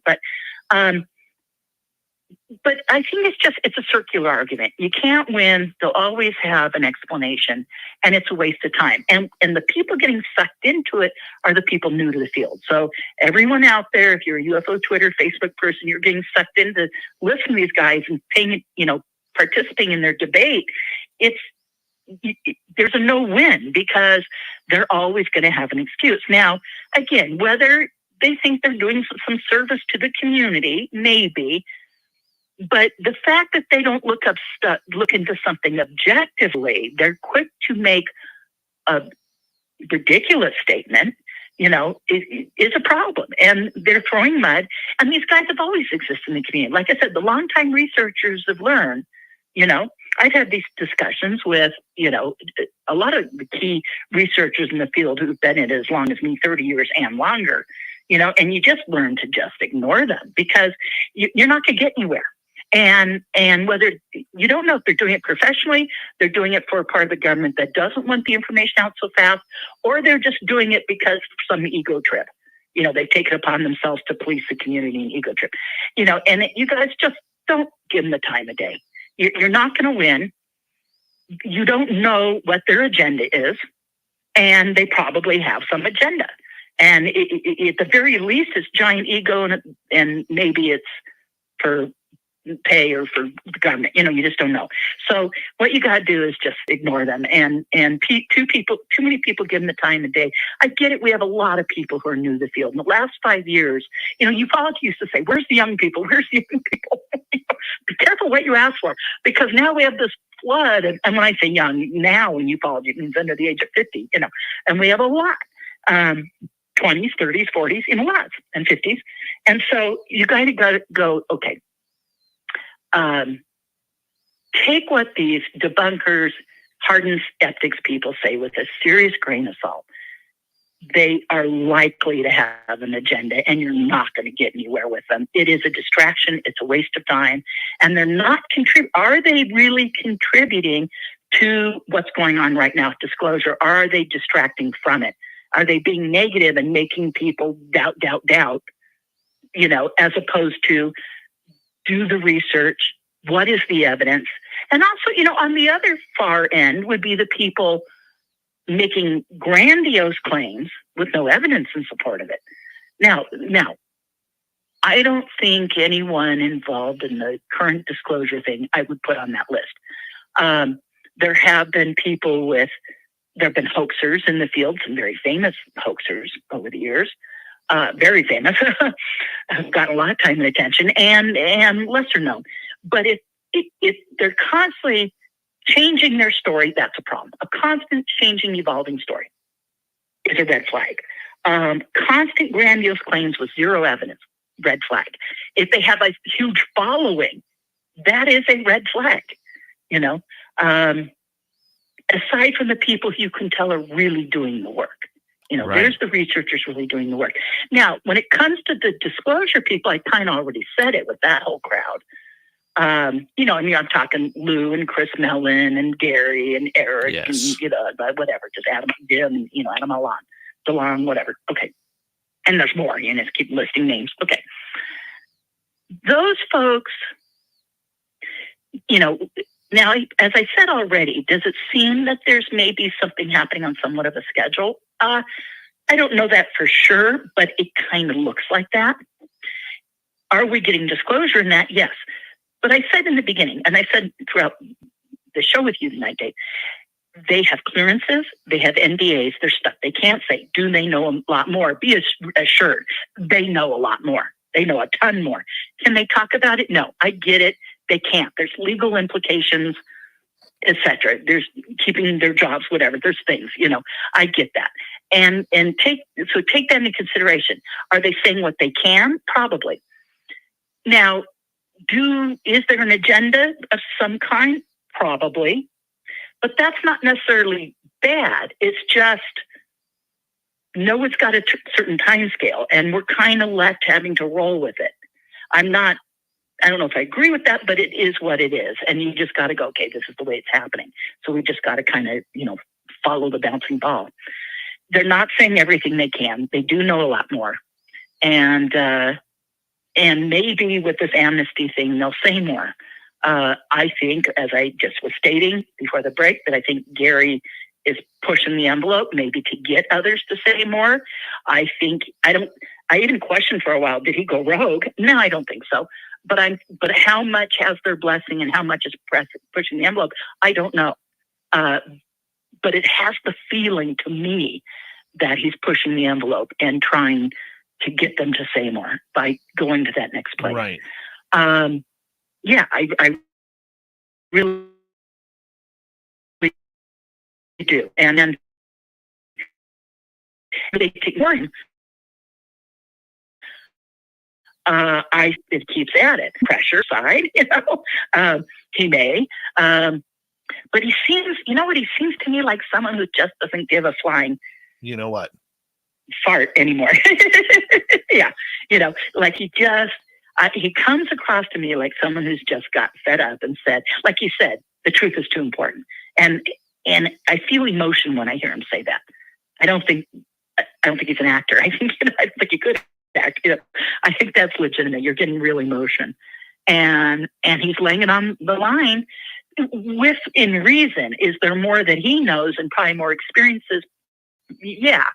But he's going to do a little at a time, and he's not going to do anything that gets him in deep, you know, legal, right, you know, hot water or anything like that. And so I think we're going to get more from him. I think you were asking, we're going to get more from all these guys. So I think there's good guys and bad guys in the same people. Are they saying everything? Do they know a lot more? Do they know about crash retrievals and abductions? Or are they abductees and blah, blah? Hell yes to all of it. Okay. That doesn't mean you're going to hear it from them right now, because it's either not time or they're testing the waters, whatever. There could be a million reasons, but I think you're going to continue to hear more. And so are they good guys because they're moving it forward? Yeah. Are they doing, I go back to, and maybe I'm cutting them too much slack, because in the 30 years of following these guys, they weren't sharing anything. And Bigelow and his funding of things became a black hole where projects went in and nothing came out. And that's well known. Abduction research project, major abduction studies, tons of money, to MUFON and the MUFON Star Team, all these things. There's all these stories involved.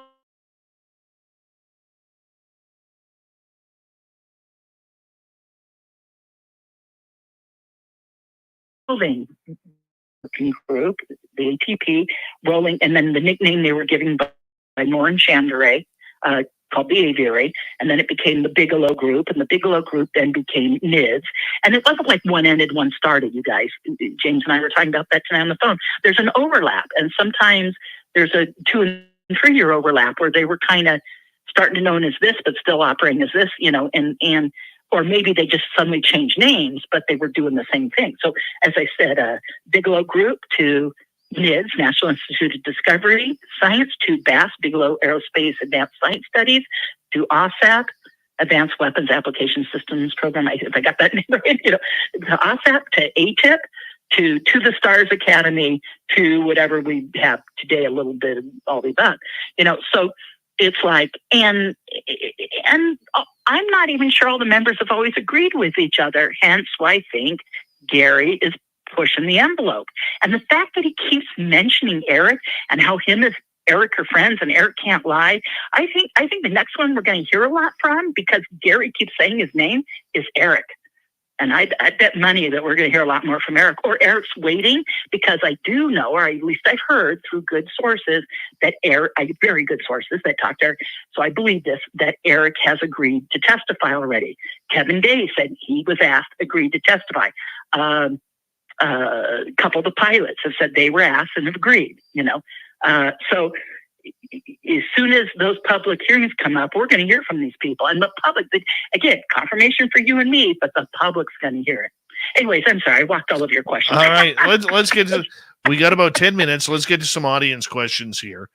And okay, we're going to start off with a couple from Jonathan Davies over in the UK. He says, is it true, Melinda, you have the Oak Shannon notes? And if so, how did you get them? What do they say? Okay. I have the Jack House notes. Grant has the Oak Shannon notes. They're both from that original meeting. It's the printed out, typed, the time. Things were typed. And, because we're talking 85. So it was typed and an overhead projector, copies, etc. I have Jack House stuff and Grant has Oaks. Grant might have a couple things I don't have, and I have some things he doesn't have. Like, I think I have the overhead projectors, Grant doesn't. But I think he's got a few other things. Like, he's got more handwritten notes from Oak than I do from Jack House. But, so that's it. Now, Oak Shannon's name appeared in my pages. So when I first was shown by James Rigney, just like Grant, same kind of story as Grant, when I first got shown the Wilson Davis note, I knew right that this was significant because of Oak Shannon's name, for the same reason, because that was a rare thing that wasn't known, certainly wasn't known at the time. And I was like, wait a second, if this is Oak Shannon making this connection, helping make the connection between the Admiral and the working group being represented, by them sending their messenger boy at the time, if you will. Sorry, I just demoted Eric, but, Eric to that. But them sending Eric to do that meeting, and probably Eric, because he would understand the technical stuff, so got into technical stuff. They had a technical person there who could talk that, but also maybe a certain amount of plausible deniability, because Eric was consultant to the group, and maybe, much like Gary was later, a little on the outside, like knew, part of it, but not in the decision-making end of it. Maybe, I'm just throwing that out there. And I'm thinking, okay, it was a little plausible deniability to send Eric to meet with the Admiral.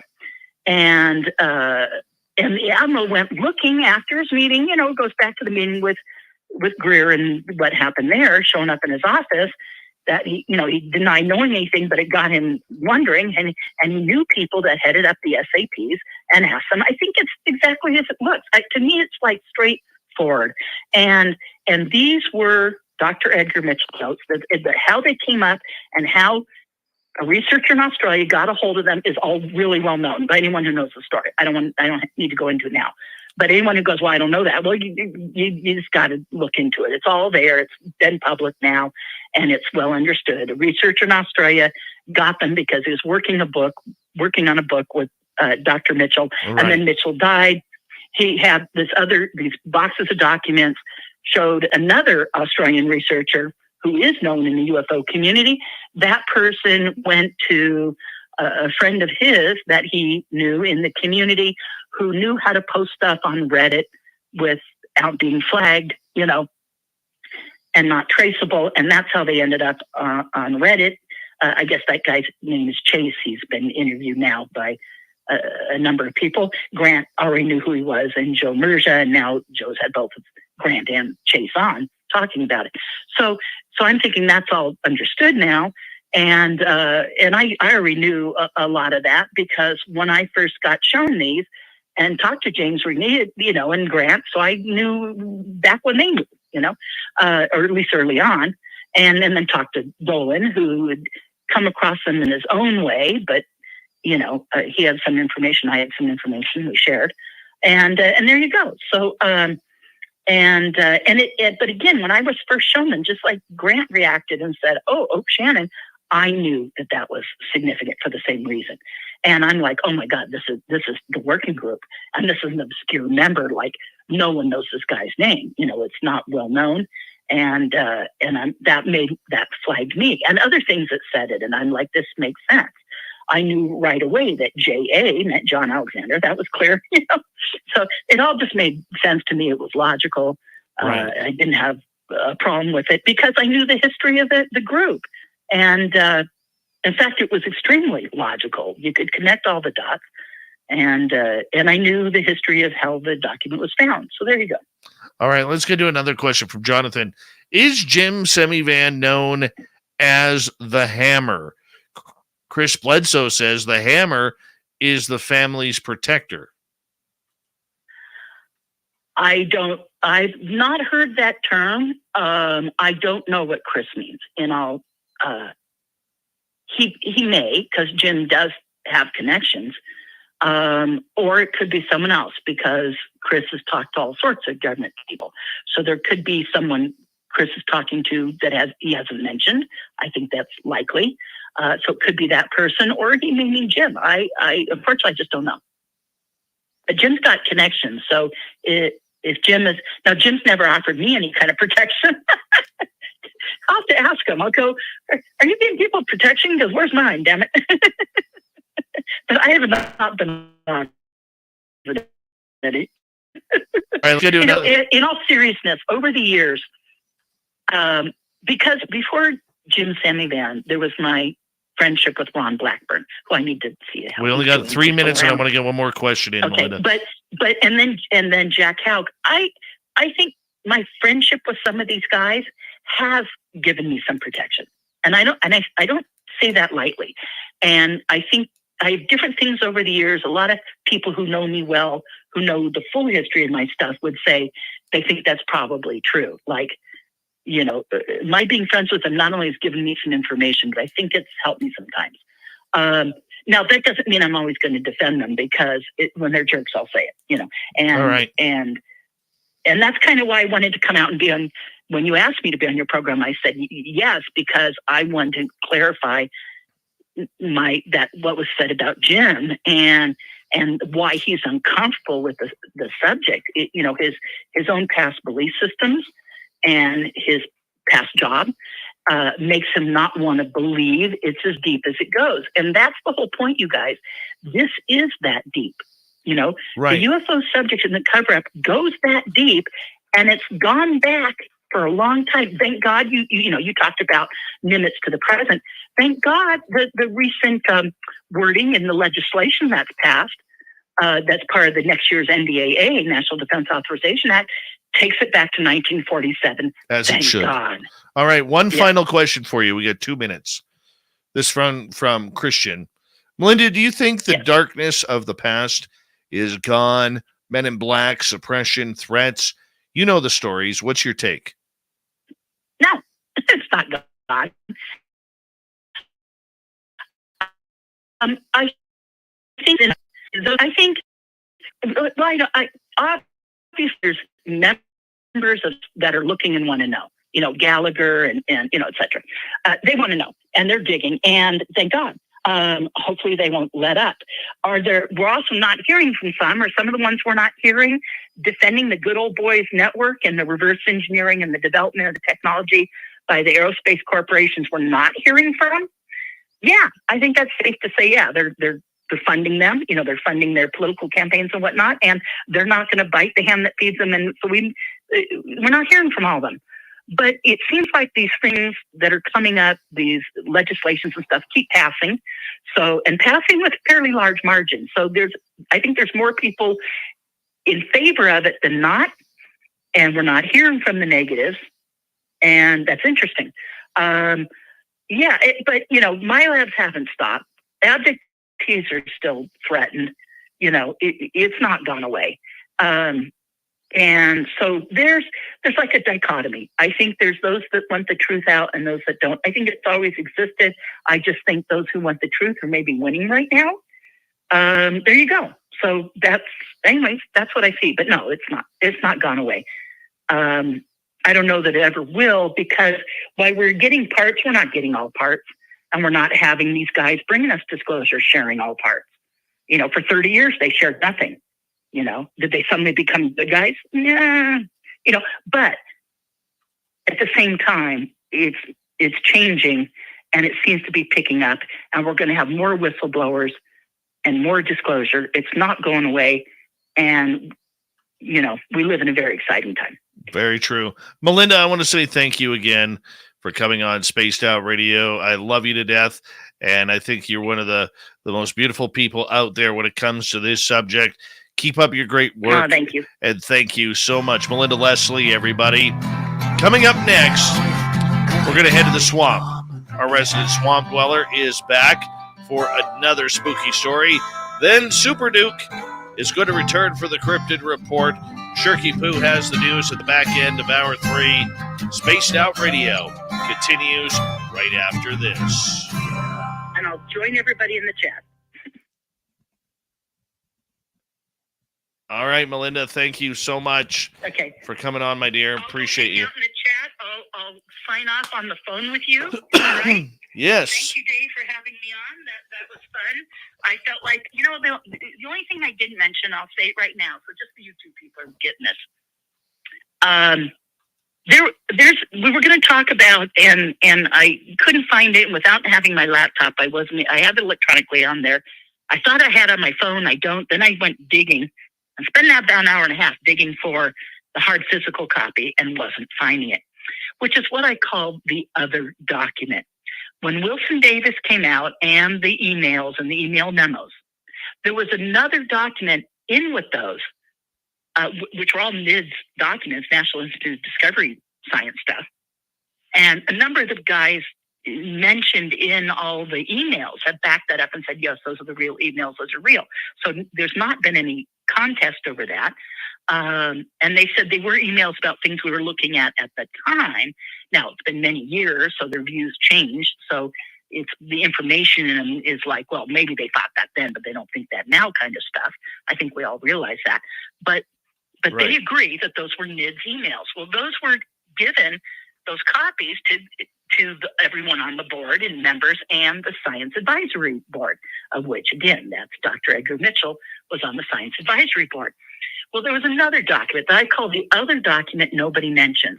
And it was multiple pages long on NIDS letterhead, the original NIDS letterhead, signed by Bigelow at the end. So it's like a letter, but it's also the statement and assigning tasks to members of the Science Advisory Board. Specifically, this whole document is on the abduction subject. Abductees they were working with, abduction at the time, at the exact same time as Wilson Davis, Cool. Abductees they were working with, abduction groups. They had a whole meeting for the Science Advisory Board just on that. These are abduction projects. These are the people we're working with. These are the abduction cases. And it's, I think, if I remember correctly, I think it's 3 pages long. Right. And then I called the other document, and no one ever talks about that one. And I'm like, why is it subject of attention?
I'm back.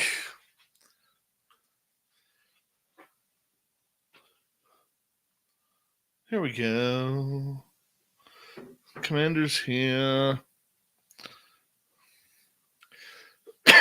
How we all doing?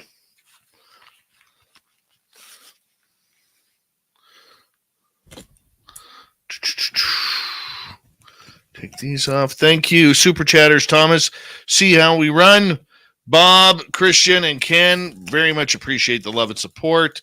And if I could get Joe Merge's hair off my microphone, I'll be great. And here we go.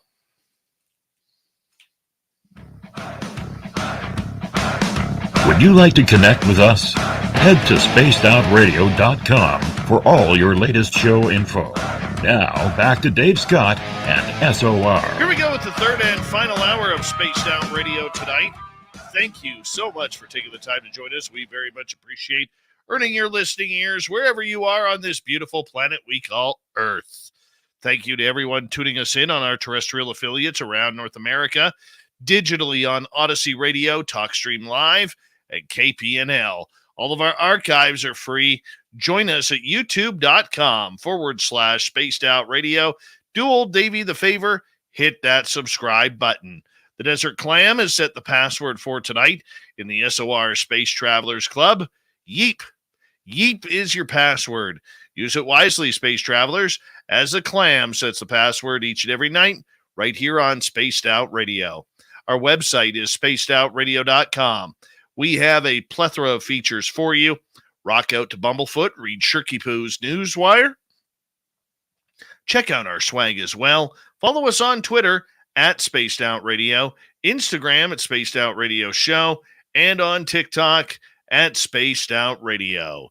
It is time once again to head to the swamp. Our resident swamp dweller takes us on another spooky journey. Hi, Spaced Out Radio listeners. This is Swamp Dweller. It's time for your nightly dose of spookiness on the show. If you have an interesting encounter or a spooky story that you would like to share, be sure to submit them in at swampdweller.net. You can also find our YouTube channel at youtube.com/swampdwellerreads. Now, let's chill out, relax, and together, let's enter the swamp. I started in the Air Force as an enlisted aircraft electronics avionics technician and, at one point, was stationed at Barksdale Air Force Base in Louisiana. One night at about 2 a.m., I was sent to perform a cold install of a black box in a B-52. Cold install meant no power cart, so the operations check would have to wait until the day shift. The airplane was parked in a remote location on the ramp. A vast, 2-mile-long concrete plain lit by stadium lights. The parking spot was near the farthest point where you could get, and still be on concrete. Staff Sergeant Bordeaux, my supervisor, dropped me off promising to be back in 30 minutes to pick me up. The installation was in the AFT fuselage between the bomb bay and the tail turret. This section has a hallway that goes through it, but no windows. It is not designed for human habitation. Even in broad daylight, it's dark in there. Never mind in the middle of the night. There is a belly hatch to give the maintenance guys access. I opened it, dragged a stand over to help me climb inside, with the box and my tools, and settled in to install the unit, working in the narrow cone of light with my flashlight. Except for that little brightness, I was surrounded by the pitch blackness, relieved only by a dim, square glow from the open hatch in the floor behind me. As I was working, I heard one of the outside access panels open. We had more equipment there, brutally heavy jamming transmitters, but there hadn't been any work orders on them that I knew about. Puzzling. I could hear tools clinking and two guys talking and chuckling, but I couldn't determine what they were saying. It was obvious that they had been from my shop. Nobody else had equipment in that location. I began to feel irritated that they hadn't checked in with me. How could they not know I was there? If nothing else, I wanted to ride back with them instead of waiting for my supervisor. I put down my tools, hopped out the hatch, and said, "Hey guys," but stopped. Nobody was there. The panel was closed. There was no truck. The lighting wasn't the best, but on the open ramp, there was nowhere they could have hidden. and there was no way they could have closed and secured the access panel in the matter of seconds. I searched everywhere, peeking into the wheel wells and around the landing gear. Nothing. Well, that was weird. I climbed back into the airplane and resumed my installation. No sooner had I started clinking around did I hear the talking and chuckling again. Yeah, screw this. I completed that installation in record time, stuffed the tools in my bag, dropped it out the hatch, and followed it immediately. Yep, nobody was there, and the panel was closed securely. After hesitation, I started the long walk back to the shop. My supervisor met me about halfway back, asking me what happened. I did a moment where I could trust friends and finally asked tentatively if strand on the air is occasionally voices, maybe. He gave me an icy look and said, "We don't talk about that. Ever." "Oh, okay." The sergeant told me to shut up, so I did like a good little airman did and shut up. Then a couple of weeks later, I was hanging around dispatch, waiting to go out when one of the guys from another shop came storming in. "It happened again. I told you before, I will not go out on an airplane without lights, a power cart, and a crew chief. But you sent me out on a cold plane and it happened again. There are werewolves on those planes." We got this story in bits and pieces, but to put it together, he had been working in the back of a cargo bay of a KC-135 on a cold install when all the hair in the back of his neck stood up. The tanker cargo bay is almost windowless, the only windows being tiny ones in the emergency exit hatches that don't let in much light at best, let alone at night. He had turned around and looked toward the cockpit, and in the shadows on the other end of the bay, he had seen the dark shape of something standing there, watching him with two glowing red eyes.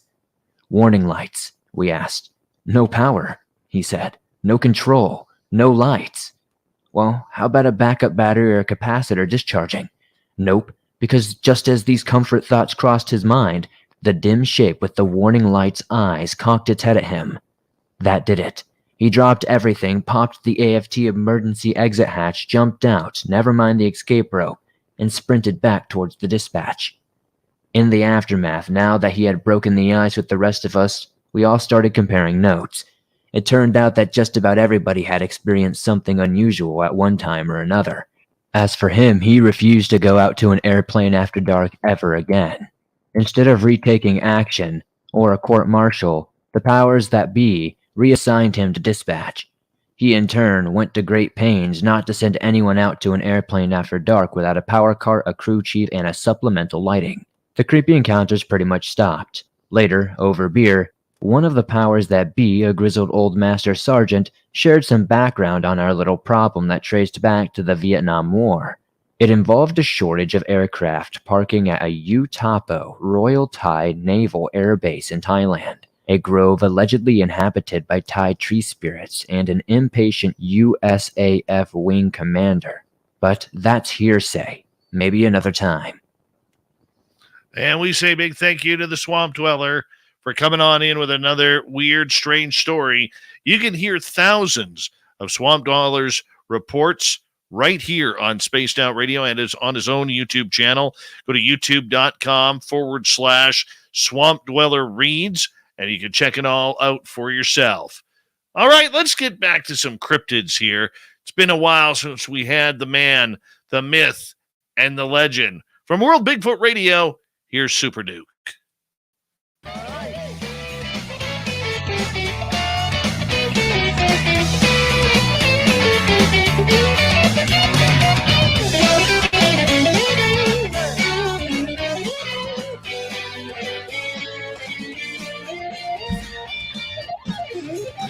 It's been a while, but he's been trouncing around the mountains of Montana trying to track down the Wookiees that are hiding in the forests and at the mountaintops.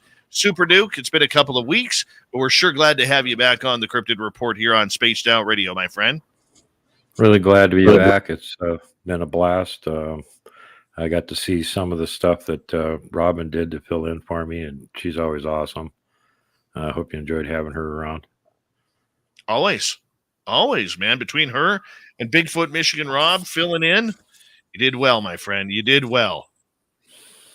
Right on. Glad everybody had enjoyed it. You know, I had kind of a non-vacation, busy out there for a week straight. And of course, during the highest heat of the summer, where we got 100-degree temperatures every day.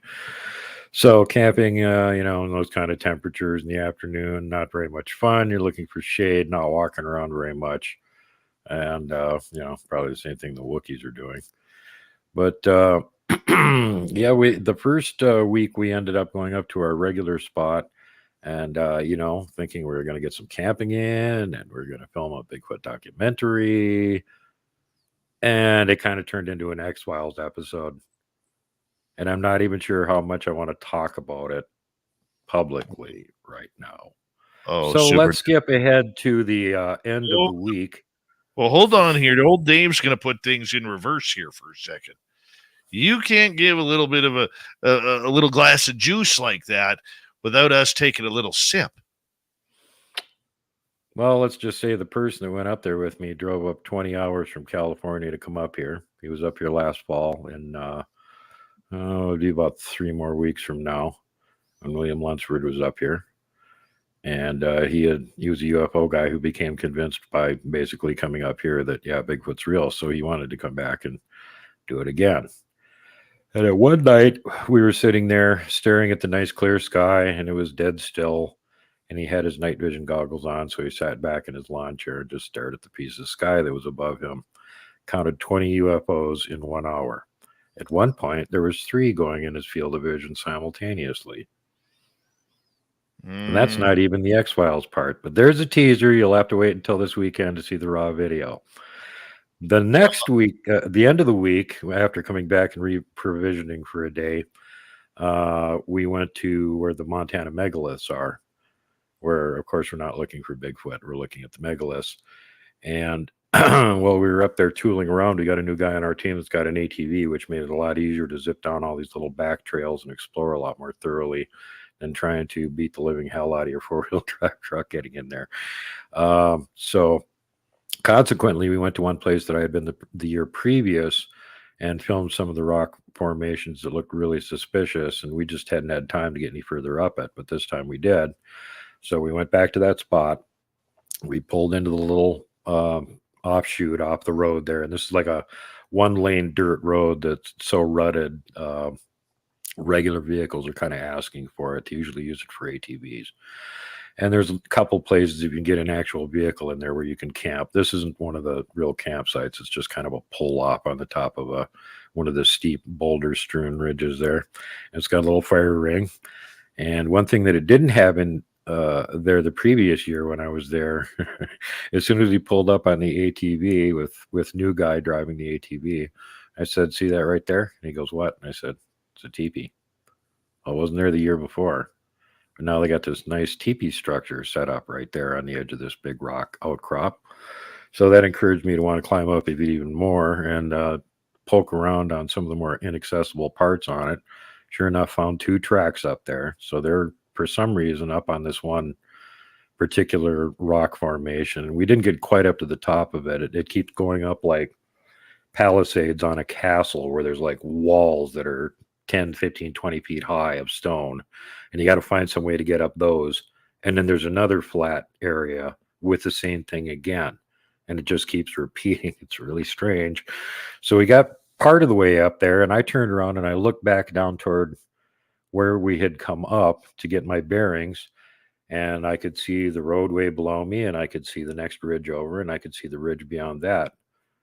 And the ridge beyond that had what looked like about a 5-story high megalith on top of it. Oh, wow. And I went, oh, holy bleep. I zoomed in with my camera and I went, why hasn't anybody? And then it's just obvious.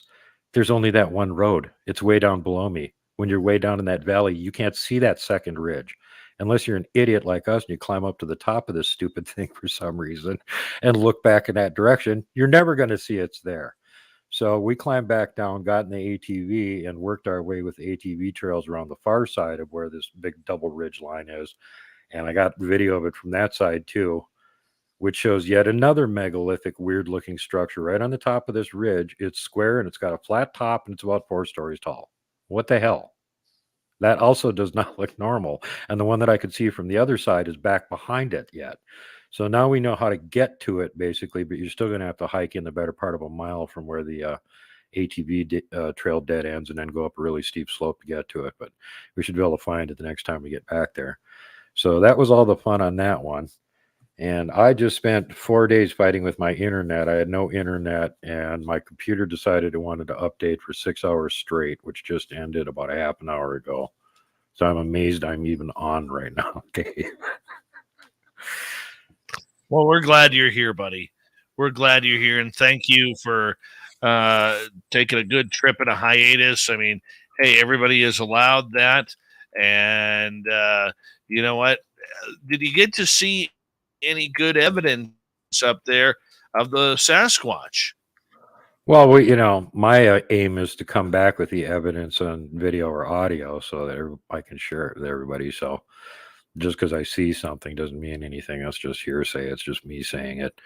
But yeah, I got to see one. I don't think Eric got to see anything while he was up here that he's aware of, but that doesn't really mean anything since he caught at least 3 on video last time he was here and didn't realize it while he was filming them. Well, that is Eric with a K. And we are his 3rd favorite show out there. We're number 3. We used to be number 4.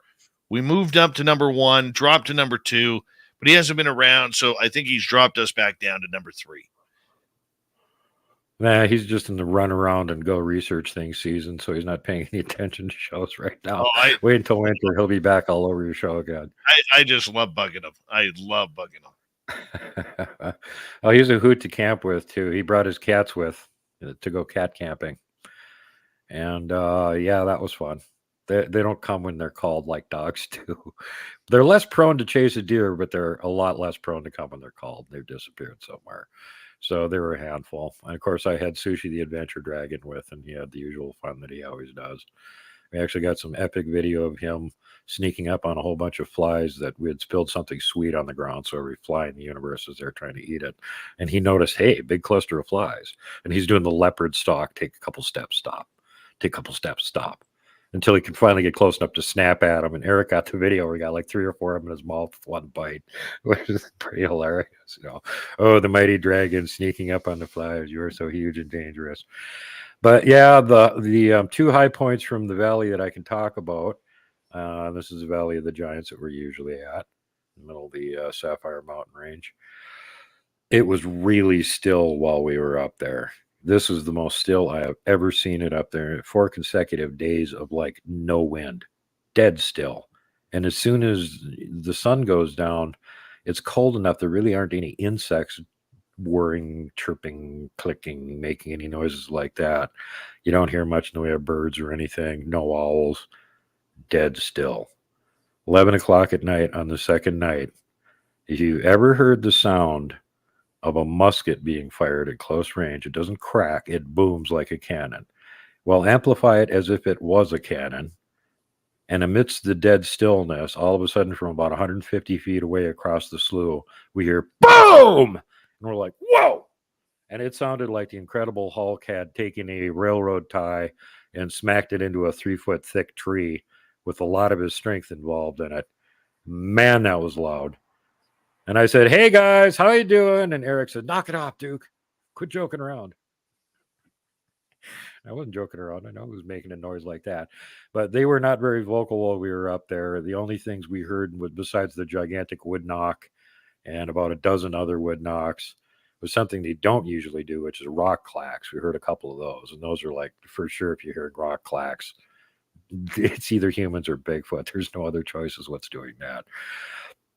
But unfortunately for Eric, every time he left camp on his bicycle, something would happen. And one of them I got on video, which is where this deer that hangs around the area came wandering into camp to show off her 2 fawns that she had just had this spring, apparently, little twins, cuter than cute. And she comes walking right in with them. Hey, check out the new kids. She comes walking right into camp every time we're up there for like the last 3 years. It's really strange. The next day, she brought her 2 yearling daughters from 2 years before. And she also had her son from the previous year with her. So like she's creating her own herd and they're following her out. She's really obvious. She's got a big scar on her left side. So you can't mistake her for any of the other deer up there. And she keeps showing up. She must just live in this one little area. But anyway, so the next time he takes off, instead of the deer coming into camp, I'm sitting there looking across the slough, and it's like maybe 100 yards. A lot of it's open. And on the far side, there's a hill. And on the hill at about the same level that I'm sitting at, there used to be a logging road a long time ago. Now there's no access to it. Trees have fallen over it. And here comes something about, hard to guesstimate, but over 8 feet, under 10 feet, moving at about 40 miles an hour, medium brown color, not bobbing up and down, not leaving a sound. Zoom down the trail. And I'm going, what the F was that? That is not the right color to be a moose. All those animals bounce up and down as they're running, especially at that speed. They would have been making noise. What the hell did I just see? So needless to say, when I got back, I got very curious and asked Robin to contact him and say, hey, was that one of you guys? And when she asked him, one of them started belly laughing and admitted that, yeah, it was him. And that he had been keeping an eye on the camp the whole weekend because there was apparently a dangerous bear in the area. And so they felt like and he was the one that made the wood knock. That's when the bear got too close to camp. Interesting. Very interesting. Do you feel when they are watching you? Oh yeah, you can feel it for sure, especially if they're close and they're paying, they're actually watching you and they're not just like half-ass observing off in the distance somewhere. Yeah, you can definitely tell when they're watching you. As a matter of fact, up there, they're pretty much observing you all the time. You actually notice it when they're not watching you. It feels like when you're normally in the woods and everything's normal and nothing's watching you. Because, yeah, most of the time you're up there, they are watching you. So you kind of notice it when they're not watching you. That's when you get creeped out. Where'd they go? What's going on? Right. Now, you're in a hot spot, Duke. And one of the questions I want to ask you, because we got a bunch of time coming up with you in the next half hour where you're going to probably tell us a good cryptid story. Like, I got a bunch of good cryptid stories, not just my own meanderings. But I want to ask you, how do you know when you're in a hot spot? Well, you look for physical evidence first. I mean, if there's been sightings there, of course, any places where there's been a lot of sightings out of, there's likely to be either a traffic route that's going through there or they're living in the area. Another thing you can look for is just the general topography. Does it allow for all the things they need, like cover, shelter, water, and food? And of course, when you get in the area, then you start looking around for structures and tracks. If you're finding those, then they're in the area. And it's pretty much just that simple. If you don't see signs that they're in the area, then what makes you think they're in the area? You can wander around the woods randomly forever. If you're not seeing any signs that they've been through there or they're there, you're just in the wrong place. Right.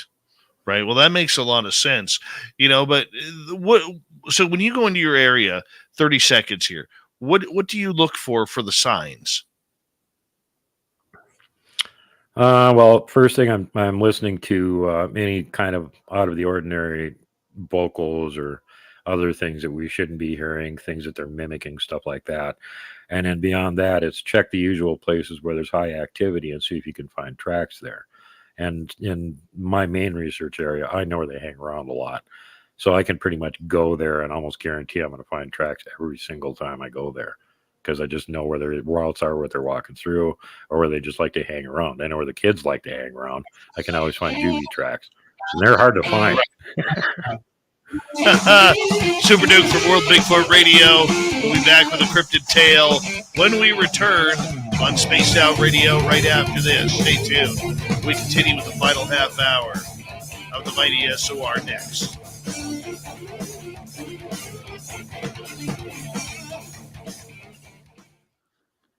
Super Duke.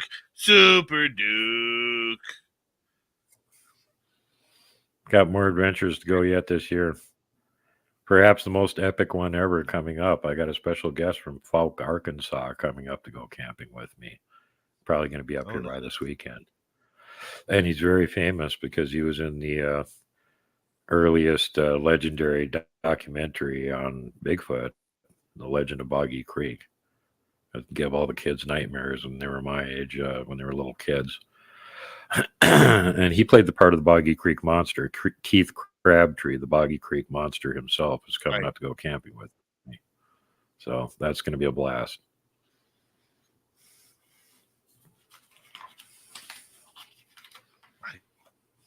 That would be fun. He's very mobility limited at this point. He isn't going to be running up and down any hills. But he still goes and camps, and he does this a couple times a year down in the south where he lives, where the climate's a lot more reasonable, which is I keep explaining to him we have this thing up here called winter, and he needs to come up soon if he's going to come up this year, because he ain't going to be up here in October or anything. He'll just freeze to death. It's already cold up here. Anyway, I'm going to duck out and have a cig here real quick, and I'll be back. All right, we got about 3.5 minutes. Super Duke, Super Duke. I love him.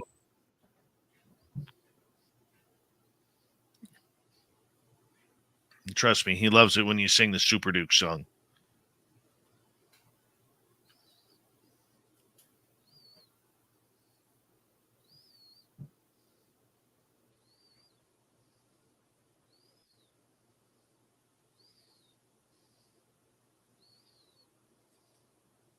It's true.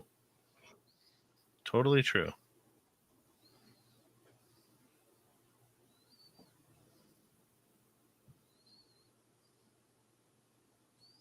Do do do do do do.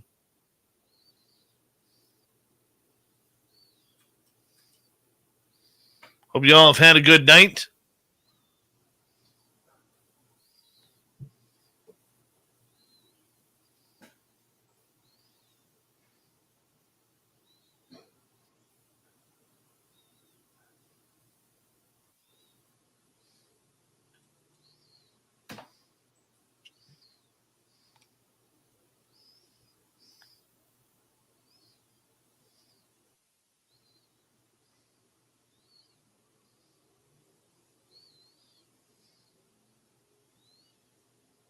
Dave, we own Cajun Vapes Home, a Bayou Swamp Juice. If you know anyone, Cajun Vapes Home of Bayou Swamp Juice. That is awesome. We need you as a sponsor.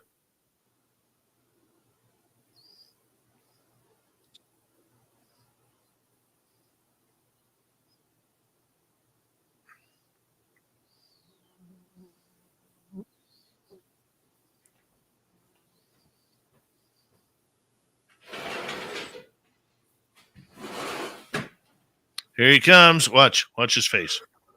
Here we go. Super Duke, Super Duke. Chasing Bigfoot, Super Duke. Super Dave. Super Dave. I don't sing to too many people. I really don't. I keep trying to downplay the super thing, and you just keep ruining it. Never, my friend. Never. Just like Hart sang in the 80s. Never. Never. Well, Eric had fun. Last year I had poor old William Lunsford, who's 2 years older than me even, and had both of his knees replaced. And I drug him up that ridge line where the kids' playground is so we could find some juvie tracks. And he found over 30 in that quarter mile all the way up there because he's good at finding tracks. He knows how to do it. So he's like finding track after track after track. Like, oh my God, they're everywhere. And I'm like, yeah, I told you it'd be worth it. But yeah, it's like brutally steep, and you're a high altitude. There's fallen trees and boulders. And oh my God, it's just a nightmare. So he gets up to the top where some of the structures are. And he's like, oh, that's it. I'm done. I got to turn around. I got to go back. Like, okay. So this year I've got Eric with a K with me, who's younger than both of us, and he hasn't got any physical problems like we do. And it still kicked his butt. He had the same reaction when he got up there. He's like, okay, that's it. I'm done. I'm going back to camp. I could see why William was complaining last year. Oh my God. All right, Super Duke, here we go, buddy.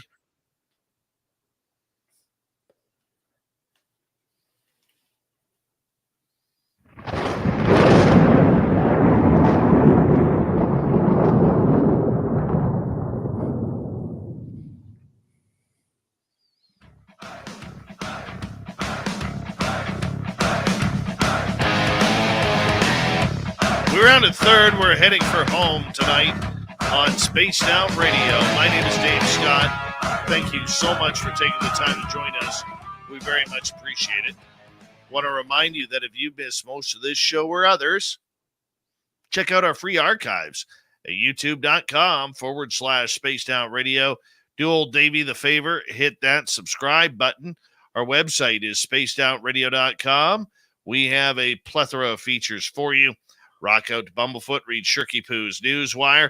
Check out our swag as well. Follow us on Twitter at Spaced Out Radio, Instagram at Spaced Out Radio Show, and on TikTok at Spaced Out Radio. We continue on with the Cryptid Report. Joining us from World Bigfoot Radio is our main man, Super Duke Sullivan, as he is just out of the forest and bringing in a new cryptid story. What do you got for us, Duke?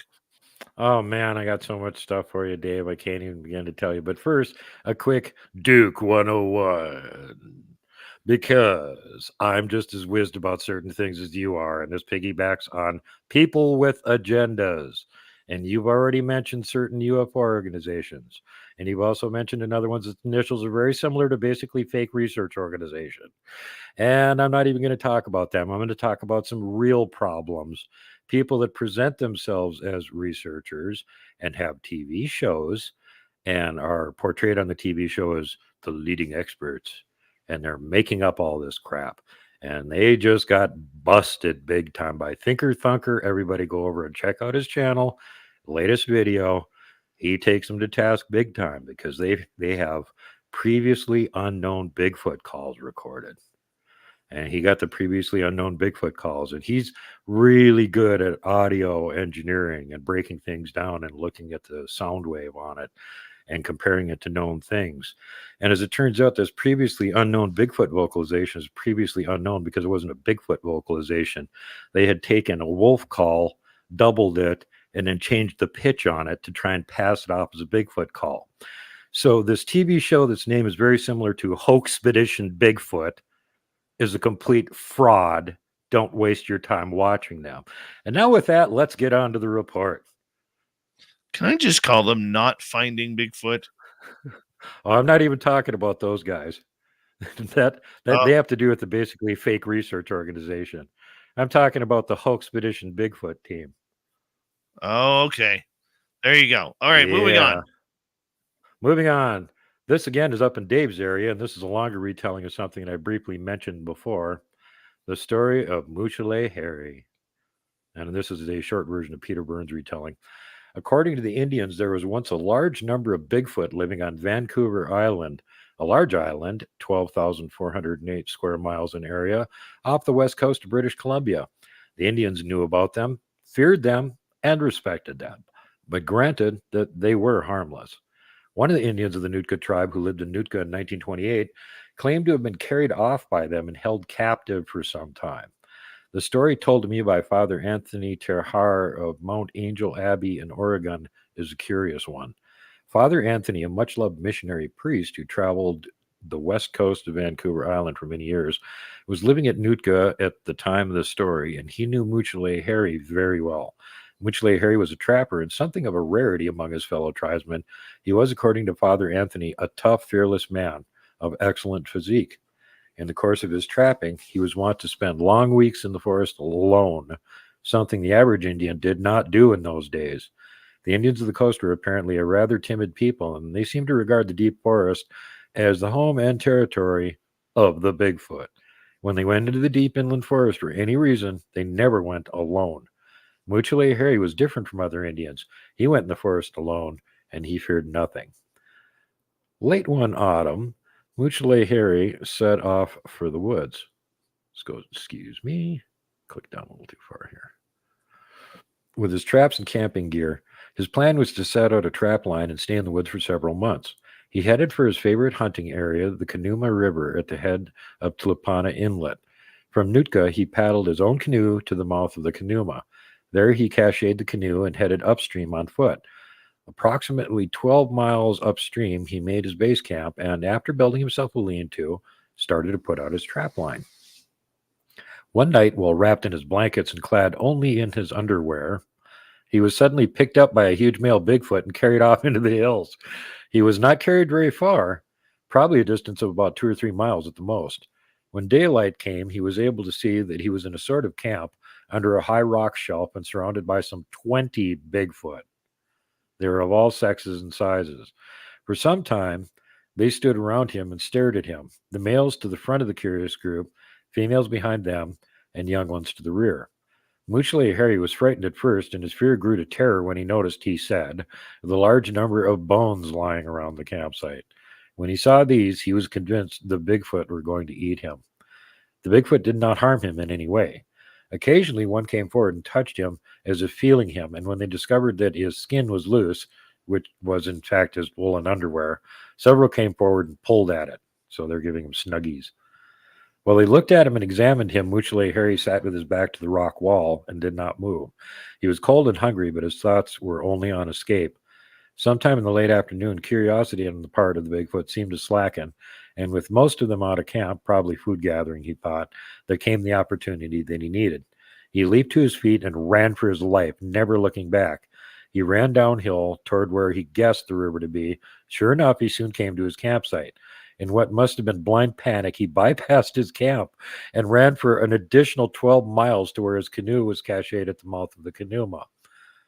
Now, Father Anthony describes the story of Mutually Harry's arrival at Nootka as follows. It was probably 3 a.m. He and his brother Benedictines were asleep, and the village was quiet. Suddenly, there were a series of wild cries from the waters of the inlet. Lights were lit, and he and others hurried down to the water's edge. There, near frozen and exhausted, in his canoe, lay Mutually Harry. He was barefoot and clad only in his wet and torn underwear, and he had paddled his canoe through the winter night, 45 miles from the mouth of the Kenuma River. Father Anthony and his companions carried the almost lifeless form up from the water's edge. It took 3 weeks to nurse Mutually Harry back to sanity and good health. Father Anthony, who took him into his care, did the nursing, and he told me, which of course is Peter Byrne, that during the course of these 3 weeks, Mutually Harry's hair turned pure white. The story of the kidnapping came out slowly. At first, Mutually Harry would talk to no one. Then he told Father Anthony what had happened, and later others. When he was fully recovered to health, he was asked when he planned to go back to collect his belongings, the camp equipment, his pots and pans, his trap line, and above all, his rifle at the lean-to on the Kenuma. In 1928, a trap line and all of its pieces must have been worth a great deal to an island Indian. A rifle alone would be regarded as a highly prized possession, but Mutually Harry never went back to the Kenuma. Not only did he never return there, according to Father Anthony, he never left the settlement at Nootka, never went in the woods again for the rest of his life. He preferred to lose all his valuables and probably hard-won possessions rather than risk another encounter with the Bigfoot. Late in 1972, Peter says, I had occasion to visit Vancouver Island. I was on a routine investigating trip, and when I found myself at Nanaimo, not too far by road from the west coast and scene of Mutually Harry's adventure, I drove there. I stopped in Gold River and obtained from the Royal Canadian Mounted Police some maps and instructions on how to get to the Kenuma River area. Nowadays, there's a logging road that runs all the way to the mouth of the river, and one Sunday morning, with the logging trucks out of the way, I drove there and made camp on the Kenuma. I spent several days there walking the riverbed and exploring. I tried to make a rough determination of where Mutually Harry might have been and had his lean-to, and found a place that offered a good campsite 12 miles from the mouth of the river on the edge of a series of high bluffs. The salmon were running in the Kenuma while I was there, and all night long I could hear them splashing up the shallow waters of the river. In the morning, black bear worked the river, getting the salmon that had come ashore in the night or had been tangled in the limbs of fallen trees that lay in the river. I counted 6 bears in several days. The country was generally wild and deserted, and the actual mouth of the Kenuma, where it flowed into the salt waters of the inlet, was one of the most beautiful places I have ever seen. Some of the forest close to the river had been logged off, but the logging work had moved west. While I was there, it was quiet. The days began with morning mist on the river and then warmed to the clear crispness of perfect autumn weather. Evenings were cool and damp, and nights bright with starlight that provided almost enough light to read. I found no signs of Bigfoot on the Kenuma, nor any signs of Mutually Harry's trapline or lean-to. Of course, I hardly expected to find anything of the latter after 40-odd years. But even though Mushale Harry was long gone, the river and the forest remained unchanged. The splashing salmon, the cold, clear water of the Kanuma, the moss-covered banks, the shallow pools in the forest that the Kanuma drained. These were the breeding places of the salmon, the river birds, the plodding bears, the deep silent waters of the inlet. All were as they must have been 40 years before, when Mushale Harry cached his canoe and made his fateful camping trip there. And there you go. There's Peter Burns retelling of somebody that got nabbed by a whole bunch. I know that entire area, I know that entire area that you were just talking about, man. I started my radio career and just up the highway in Parksville, and I'll tell you, that area is so serene, man. It really is so serene. That's one thing I love about, my research area is pretty much like that too. For some reason, they pick all the best real estate. Wherever it's like super gorgeous and serene, they probably live there. They get the best real estate. It's out the middle of nowhere. We can't get there. It's pretty. They live there. So if you want to hear more, from the middle of the island. Well, from the middle of the island, okay. So Nanaimo is about 1/3 up the island, and that whole area, if you go west towards the ocean, the majority of it is all old growth forest, and there are dozens of people each year who go camping over there in the middle of the forest, Duke, where the trees are 150 200 feet high, almost like not as big as the California redwoods, but just massive trees. And in and around there are very big claims that people going in there, they feel like they're being watched, and when you get to areas like Bamfield, you don't go in the water there. Why?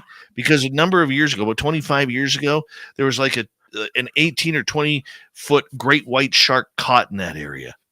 Oh, God. Yeah, I'm not going there, man. No. I am not going there. But you move on. We got about, you know what? We're going to run the distance with you tonight. It's been a while, Duke. We've got about 8 minutes. I got some more interesting stuff to share with you guys. This is from Bobby Short's book, The De Facto Sasquatch, and she talks about killers of bears. And this starts out interestingly. She says, fast forward again, here's a brief article report in the British newspaper, the London Times, dated January 4th, 1784. 1784. Quote, there is lately arrived in France from North America, a wild man who was caught in the woods 200 miles back from the Lake of the Woods, that's in Canada, by a party of Indians. They had seen him several times, but he was so swift of foot that they could by no means catch up with him. He was near 7 feet high, covered with hair, but has little appearance of understanding and is remarkably sullen and subdued. When he was taken,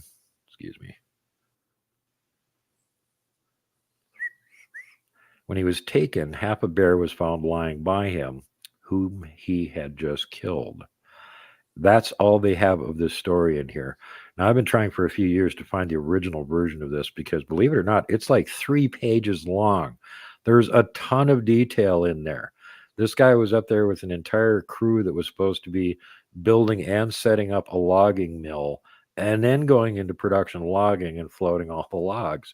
So he had like over 100 guys up there with him. And that isn't including the team of natives that he had out hunting for food to keep everybody fed.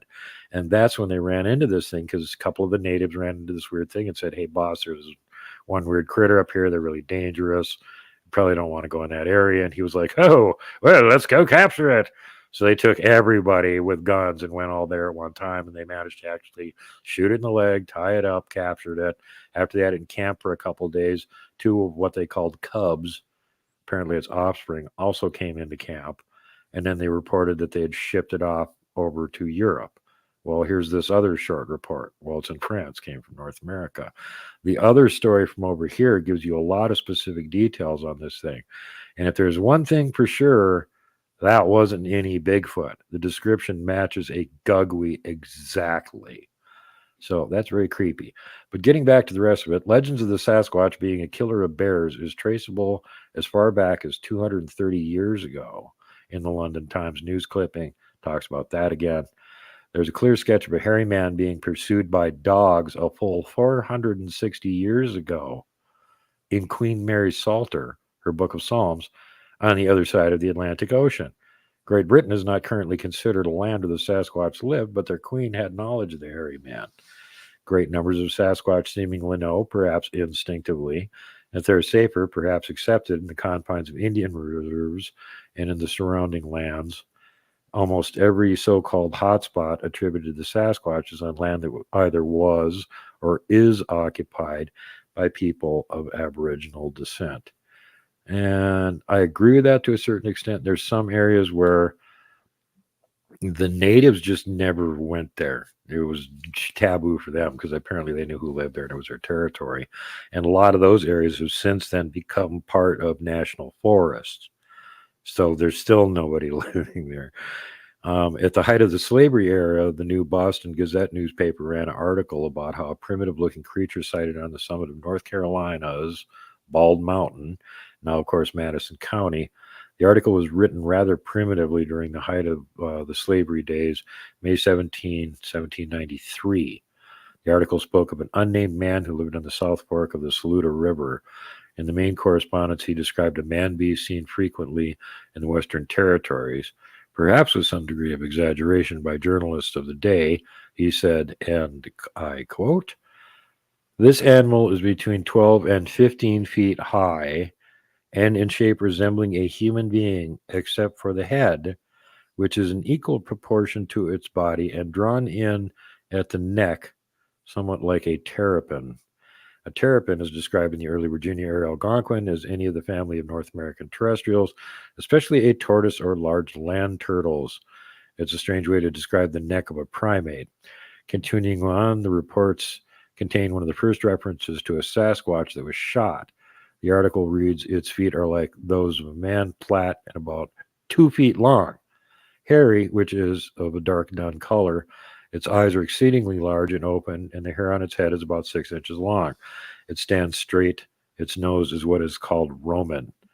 These animals are bold and have lately attempted to kill several persons. In such attempts, some of them have been shot. Their principal resort is on Bald Mountain, where they lay in wait for travelers, but some have been seen in this part of the country." And interestingly, I got a picture of a large female lying behind a fallen tree watching me from a piece of video last summer, and I made a t-shirt out of it. It's called Sasquatch Has My Back. But this is a perfect description of her. Eyes exceedingly large and open. Hair of the head about 6 inches long, standing straight up, nose Roman. That's exactly it. So interesting description here from several hundred years ago. While primitively written, the earliest accounts describe the creatures the same way we find it being described in Neoteric terms. Ancient Aboriginals put emphasis on the great hairy giants being bear-like, which made sense because the ancient Indians here never saw anything like apes prior to the influx of the Europeans, especially the Spanish. The ape is a description that the white man used, not the North American Indian. Who knew more than the North American Indian the ways of the Sasquatch? Well, the answer is nobody. Wild man or bear man was thought originally to be related to bears, probably because of the hair issue. The Indians knew nothing about primates. Some of the American Indian legends of yesteryear carry hidden truths. They're hard to ignore. I've learned a great deal by listening to some of their oral teachings. For example, I learned this new entry from the California Modoc tribe man, and it went this way, quote, 1,000 snows ago, there was a great storm over Mount Shasta. There was, they said, a great spirit who lived within the caverns of Shasta Mountain, who sent his youngest daughter out to speak to the storm and tell it to stop blowing so hard. The Modoc feared the mountain might blow over. He also told his dutiful daughter not to stick her head out the top of the mountain, for if she did, the wind would catch her long red hair and blow her away. But the young girl, having never seen the sea, was overcome with curiosity, stuck her head on the top of the mountain to see it. As her father had warned, her long red hair caught the mighty wind, and she was blown away. Fortunately, a group of grizzly bears found the daughter of the Shasta Mountain spirit man and took her in. The grizzly bears were not like the modern bears we see today.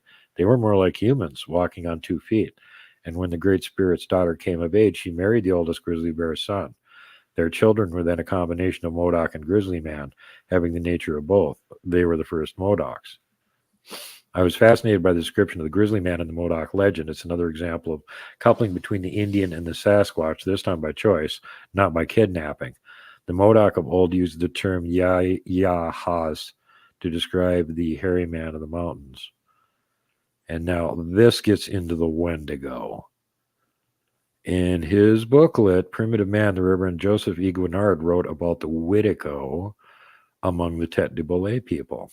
Apparently, Witico is an Algonquin word used primarily by the First Nations people of the upper St. Maurice River in Quebec, Canada. Witico refers to a, quote, fabulous monster, a species of giant cannibalistic man, unquote. Giant cannibalistic man, unquote. So the Tete de Bolé people have three different names for the Witico: Witico, Kokochi, and Achen, and all terms translate pretty much the same in general conversation. Guinard teaches his readers that Tete de Bolé children, upon hearing the word Kokochi, tremble and keep very still. If Kokochi heard them, he would come after them, steal them, and possibly eat them. For that reason, the elder tribesmen spoke to their children in hushed tones. According to the Tete de Bolé people, the Witico are people possessed by the devil, which is an idea put upon the Indians during the influx of various religious missionaries who arrived willing to... Gotta cut it right there, buddy.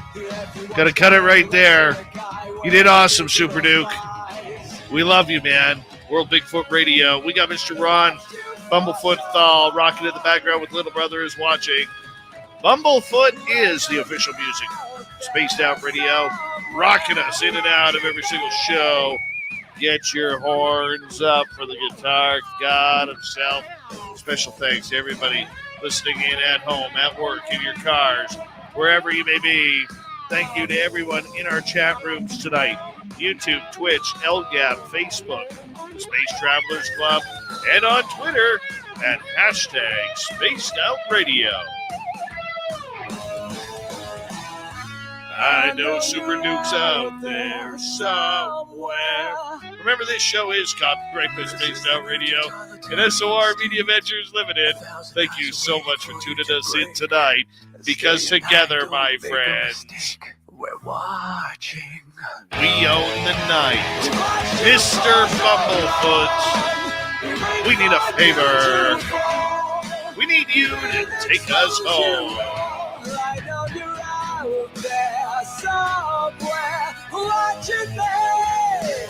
Yes, the Woo Train has docked for the night.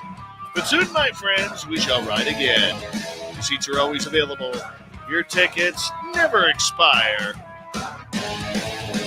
And if you want to bring a friend, well, you got to pass them through Super Duke. But they're invited to come along with us, too. Good night.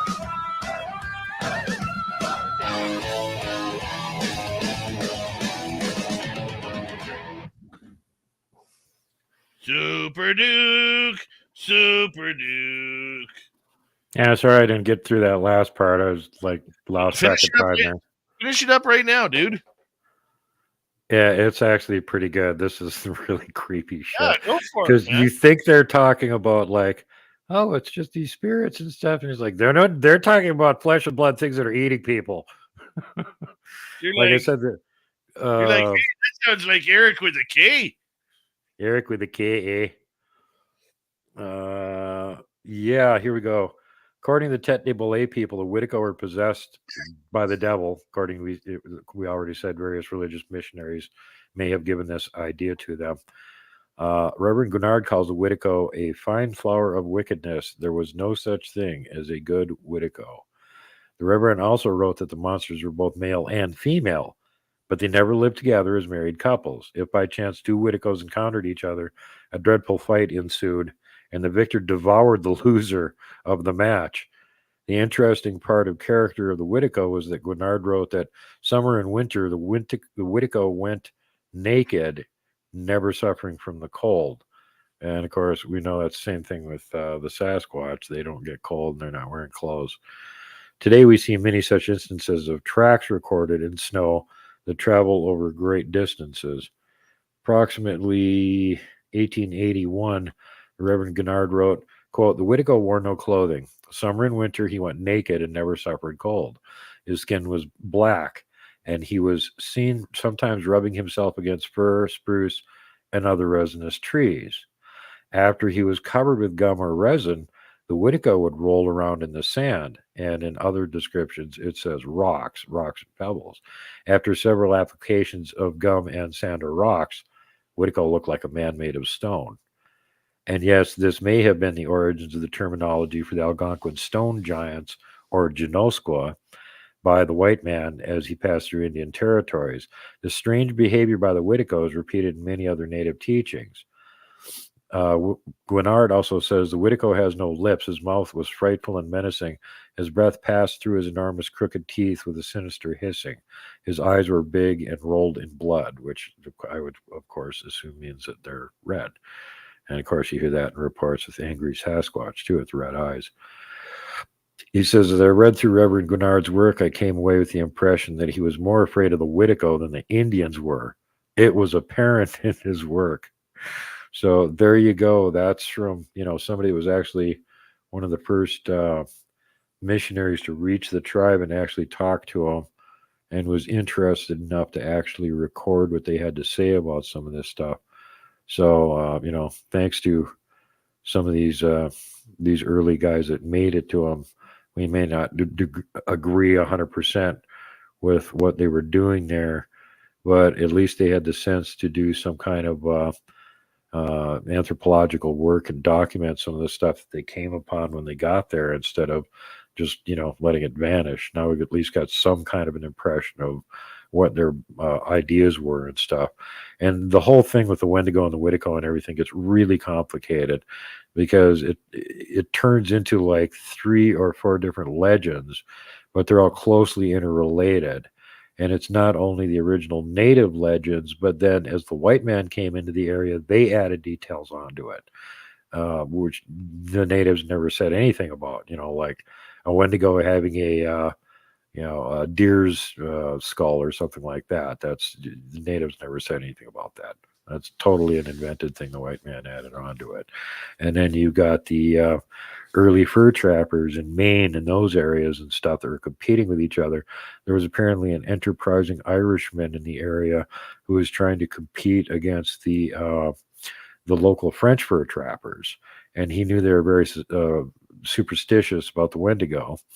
So he made snowshoes that had fur wrapped around them, so they looked like giant feet instead of snowshoe tracks. And then he would go around and leave trails of these tracks near where they were trapping, and he put a little drop of blood in the bottom of each one, because part of the legends they were passing around about the Wendigo at the time was that you could always tell it was a Wendigo because it would have a little drop of blood in each track, because they're, like dripping blood. And they're one of the things that makes them hungry all the time, because they're like leaking or something, apparently. But, there's like so many weird legends tied into this whole thing. And then you have a guy over in, I think it is actually Maine. He's got a channel, DL Susi, and he does bushcraft survival stuff, but he also does Bigfoot reports, and especially really old reports from the area that he's in, Mount Katahdin. And there's a lot of reports of what they called at the time Wendigo from that area, that if you read them, it sounds like they're just describing some kind of a Bigfoot, basically. Not anything like the supernatural possessing monster that later gets described further west from there in some of the legends in the Algonquin Confederation. So, anyway.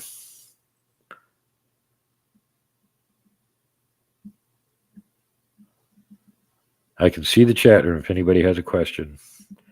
While we're waiting for Super Dave Rooney to return again.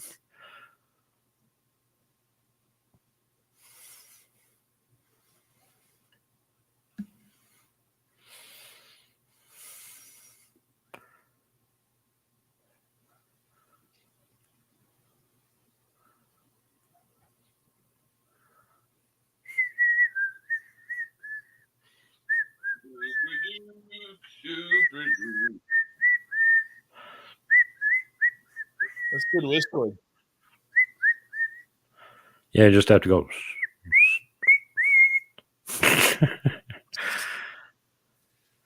Can I speed recap the show for you? No. Go rewatch it several times. Click like and leave a comment for Dave. Thank you, Super Duke. Oh, dude. I love you, man. Oh, thanks, Dave. Why are the big such smart asses? It's actually one of the things I like about them, and I think it's part of the reason they like me, because we have kind of a similar goofy sense of humor. And why are they such smart asses? Because they can get away with it, maybe? Hey, why not? If you can, why not? Well, the one that was apparently watching our camp up there, Robin was talking to him, and he said he enjoyed the animals that we had with us, and one of them was soft. Like, well, wait, you were petting one of the cats? Well, thanks for not eating it. I'm sure Eric would have been a bit disturbed if you would have ate his cat. The hell is Eric bringing his cats up there for? Yeah, you got to ask him about that. I don't think that's going to be an innovation in camping that's going to catch on anytime soon. Oh, my gosh. Oh, my Lord. Eric with a K. Only Eric with a K. Yeah, he's quite the character. He's good at investigating stuff, though. I mean, he's top notch. He gets right in there and takes a look at it. Yeah, he's a good dude, man. Yep, for sure. I missed lots of fun camping with him.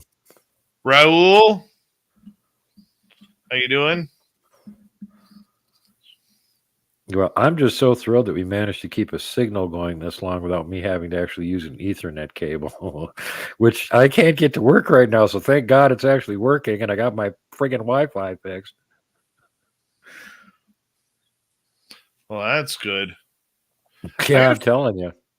I got to figure out what's with my Wi-Fi here, because it keeps showing that, like, I'm plugged in. I have my own separate internet for video show, and there's only one computer plugged into this one, and yet it just seems that almost every night the signal seems to drop, and I don't quite understand why. Yeah, you just I had talked to fade cable out. guy Matt about. You just had fade out while you were describing that. Actually. Yeah. Yeah. Hey, it's Les Paul Holland rocking out for us.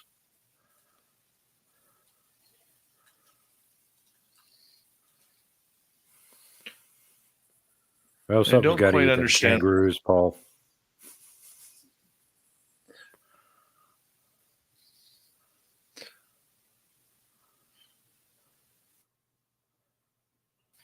Don't get it. I'm glad you had a good trip and everybody was safe and sound, and Eric with a K, survived. Yeah. Well, that's the main thing that I always worry about. First of all, is everybody gets here, they're safe, they make it back safe. Second, yeah, if they get to see evidence, that's cool. But main thing is safety first, last, always. And pretty much wherever we go out, we're going to find something. You're going to at least see tree structures, find tracks, whatever. Eric found a huge tree structure that we'd never found before. He just wandering around by himself and found one. And then when he showed me where it was again, I went, well, this isn't just an asterisk structure. There's a giant X right here that you missed. that I'm busy filming right now, by the way. Hey, Slackmate. Hey, what did you think of the pictures of the emergency dink that I sent you? Or the picture? Oh, he looked just as dinkish as I expected. It looked like he was made of a combination of balsa wood and soy. Yeah. YJ, Dave, I caved and made Nanaimo bars earlier and then had a sugar crash passed out. YJ Overlander, you made Nanaimo bars? Oh, I'm so craving those right now. So craving those. Oh, good. So good. Yeah. Oh, yeah. The good part about it is the emergency dink didn't talk to me once. That's good. Yeah. The unfortunate part about it is The table he was sitting at was right beside my table. So I had to stare at the emergency dink the entire wedding. Oh, God. Yeah. Oh, yeah. What else happened there? I haven't updated you. My mom's sister, I've barely talked to her over 20 years. Barely talked to her. I went up to her 4 times, said, "Hi, Auntie Karen." And it wasn't until the 4th time she actually was like, "Oh, I didn't see you here." I'm like, "Yeah, of course not." Because I'm pissed. You accidentally forgot to invite me, huh? Yeah, couldn't accidentally uninvite me on this one, could you?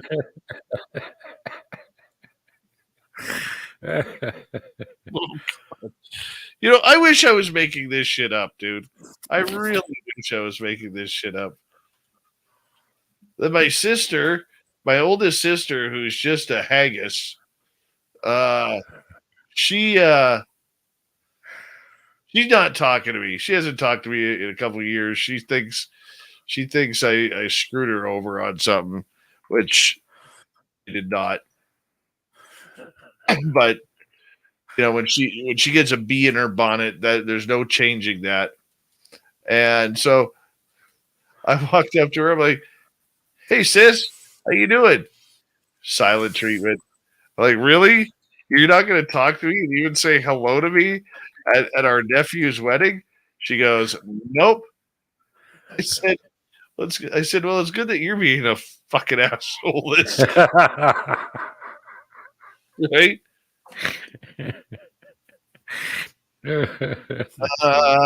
Magneticus, no, we're not keeping comments like that on there because there's people who think literally, so I got to remove that.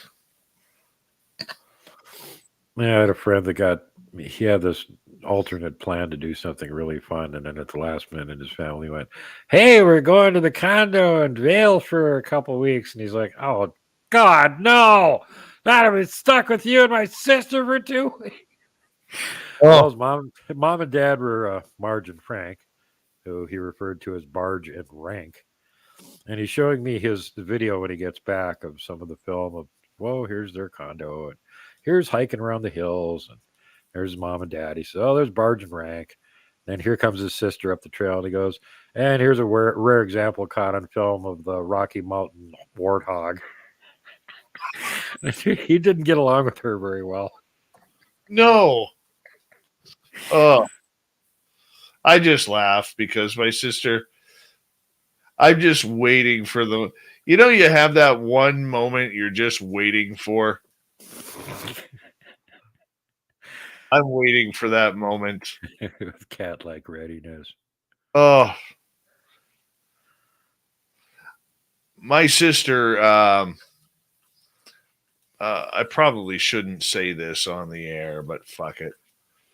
My sister only had one child, and that's the one who died of a fentanyl overdose. Oh, that sucks.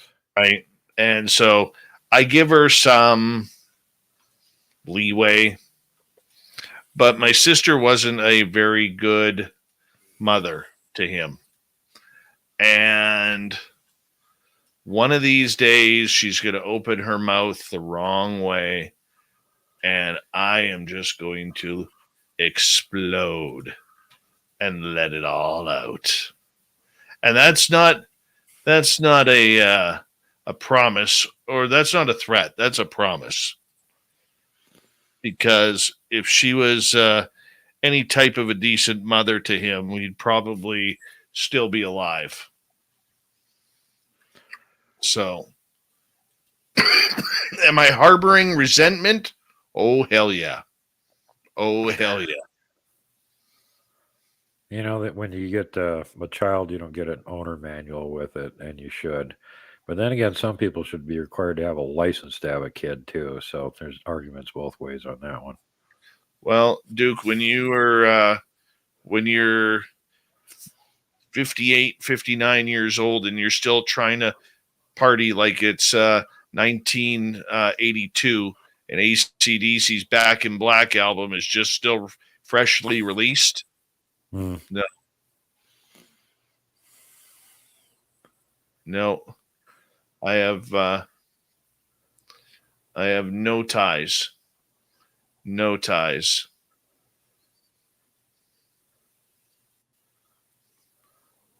No. One day I will get my say. One day, and I will. Because hell, what's she gonna do? Not talk to me anymore? Oh well. Such a loss. Your life will never be the same. It'll be much My better. life will never be the same. It'll be much better. Mm-hmm. Yeah, there's some relatives that are so obnoxious that you're like, will you just please leave the planet or something now? I don't want to have anything to do with you ever again. You're just freaking annoying and dumb. You can choose your friends, but you cannot choose who you are related to. Therefore, you're not under any obligation to act as though they were friends. You're just related to them. Oh yeah. I told my my dad at the wedding. I said my anxiety was really high, really, really high. And I told my dad, because I tell my dad everything. I said, literally, Dad, I said, this is by far my last ever family event. I said, don't invite me. Don't ask me. I ain't going. And that's just the way it is. And if you guys don't like it, tough. Too bad. My last family event, like my mother isn't doing too well. And we'll be very, very grateful if my mother is on this planet for another year, maybe two. Okay. And it's unfortunate, but that's life. And my last family event, my last two family events, put it this way, will be when my parents pass away, or my grandmother too. So 3. Otherwise, once that's done, no more. No more. Like, just not doing it. Just not doing it. It's not worth it.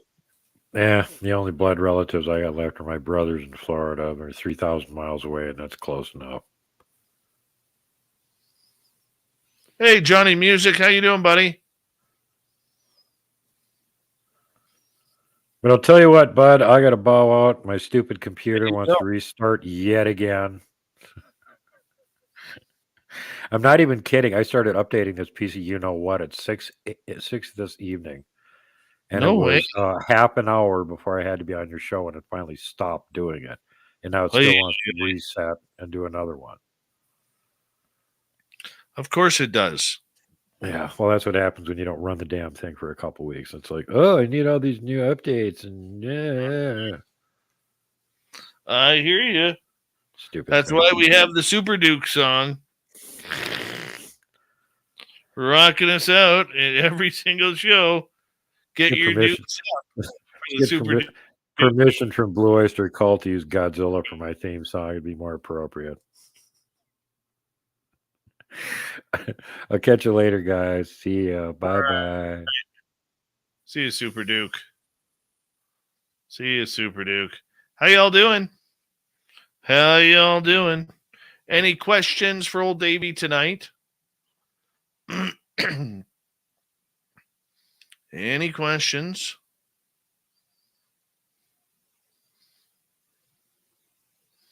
Do. Do.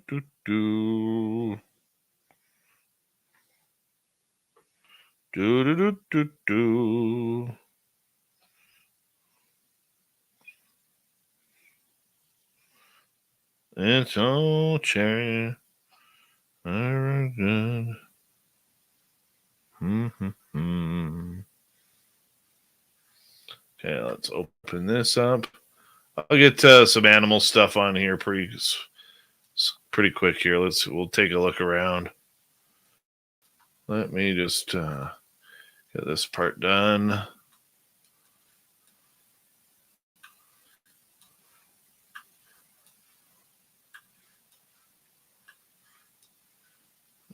like this. Go like this. Go like this. Go like this. Go like that. Start this. Excuse me. Hard to believe we're into the last day of August already. Last day of August. Wow. Where did that go?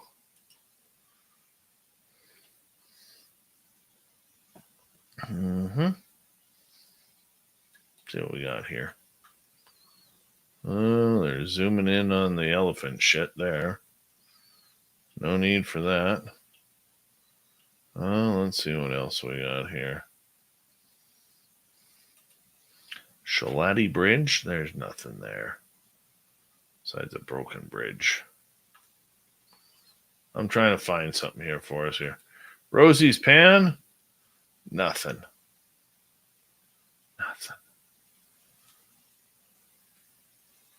Tembe? Nothing. Oh my God, people. Come on. It's like morning time there. Kruger Shalate?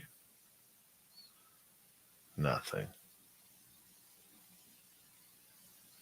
Nothing.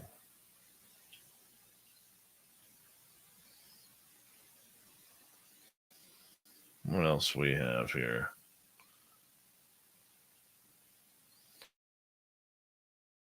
I'm looking. Trust me, I'm looking. Cat Eye. We're going to go to a commercial first. Skip the ad. A bunch of like little springbok things. We don't need them. We want some bigger animals.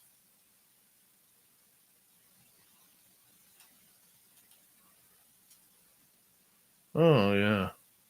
Here we go. Found the drunken zebras and the canoes. Found them. And they're right now it's the wildebeest that are acting drunk.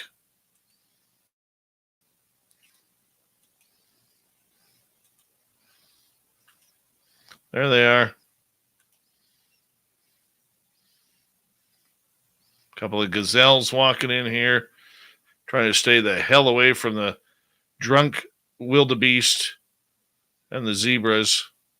There's all zebras back here and stuff here too, eh? It's pretty amazing.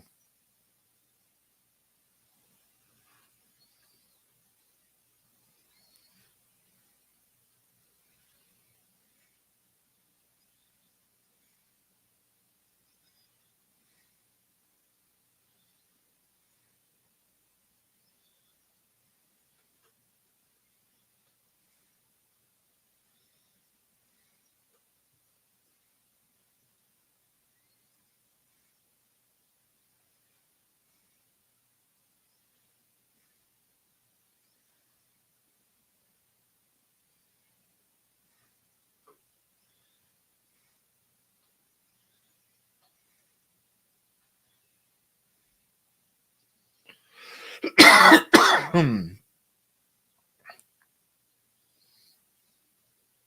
believe that's a man-made watering hole too.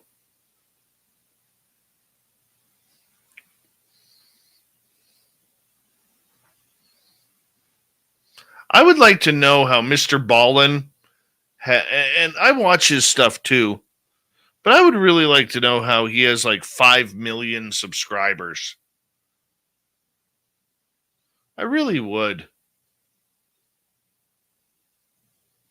Like, how does that work?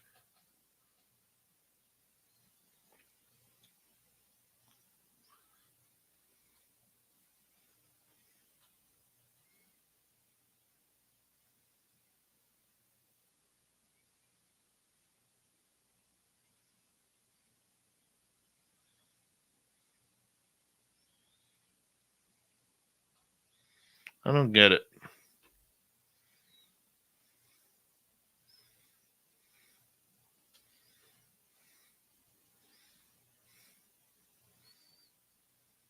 I'm not trying to be rude. I'm glad for the guy's success. I really am. Anybody who has success, I love it. I love it. I do. No jealousy whatsoever. I just don't understand it. I really don't understand. And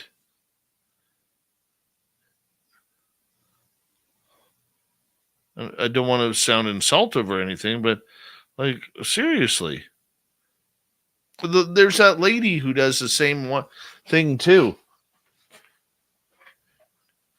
And now there's a lady who puts on makeup and tells stories. She's got over 1 million subscribers. It's like, what the hell is going on?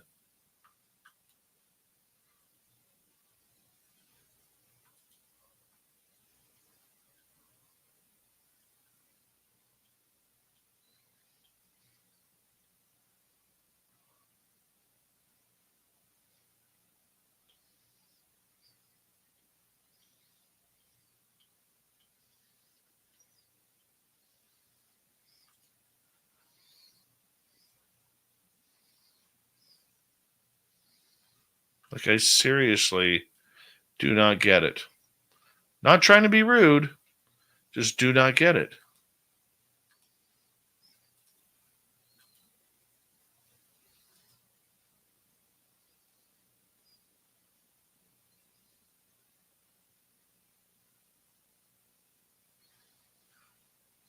Bear with me here, guys. I just need to move this over.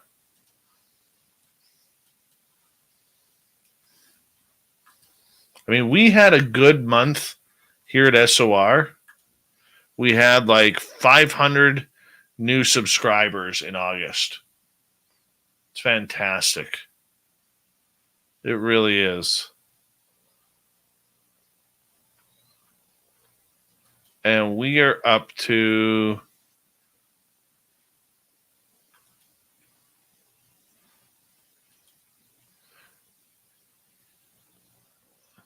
18,442.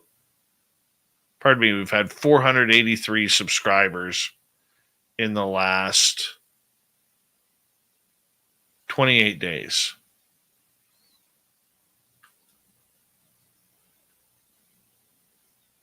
Yeah, I heard the shorts aren't really working for a lot of people.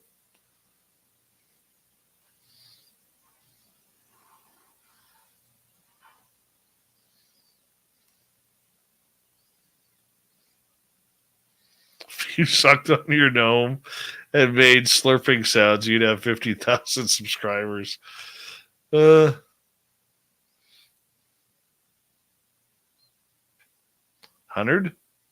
100. 100.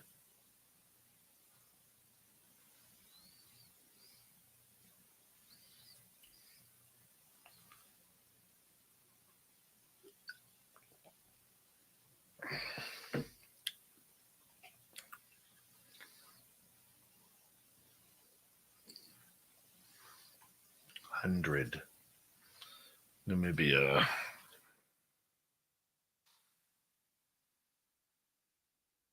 What's happening here? Hot damn, nothing. One bird. One.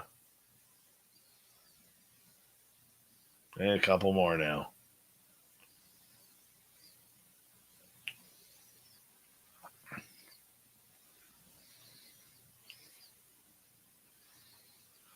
Nothing to share with you guys tonight. Nothing. Nothing. Oh, well. Why am I blurry? That transfer should be done. Go like this, like that, and like that. Hide those. Don't know why I'm blurry. I brushed my hair this morning, Rule. Or Rawl. So I'm going to call you from now on Rawl. You're just Paul with an R. Rawl.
Oh, hey, Dave, what is this Bunker Duke was speaking of?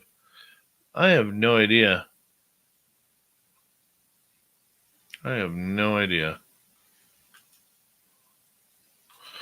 Tomorrow night on the show,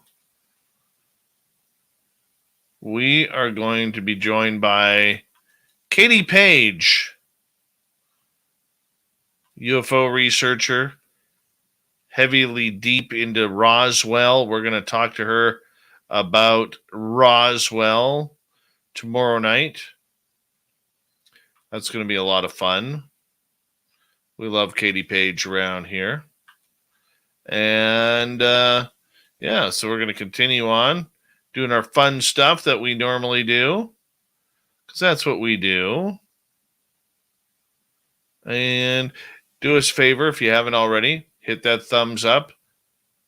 Leave us a comment below when we say goodnight, and we'd appreciate it. Big thank you tonight to See How We Run, Science Bob, Christian, Ken, and Thomas. And we will see you all tomorrow night, everyone. You take care. Good night.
Stay healthy, my friend. You too. You need bail money, give me a call. Always, Dad. Take care. You too.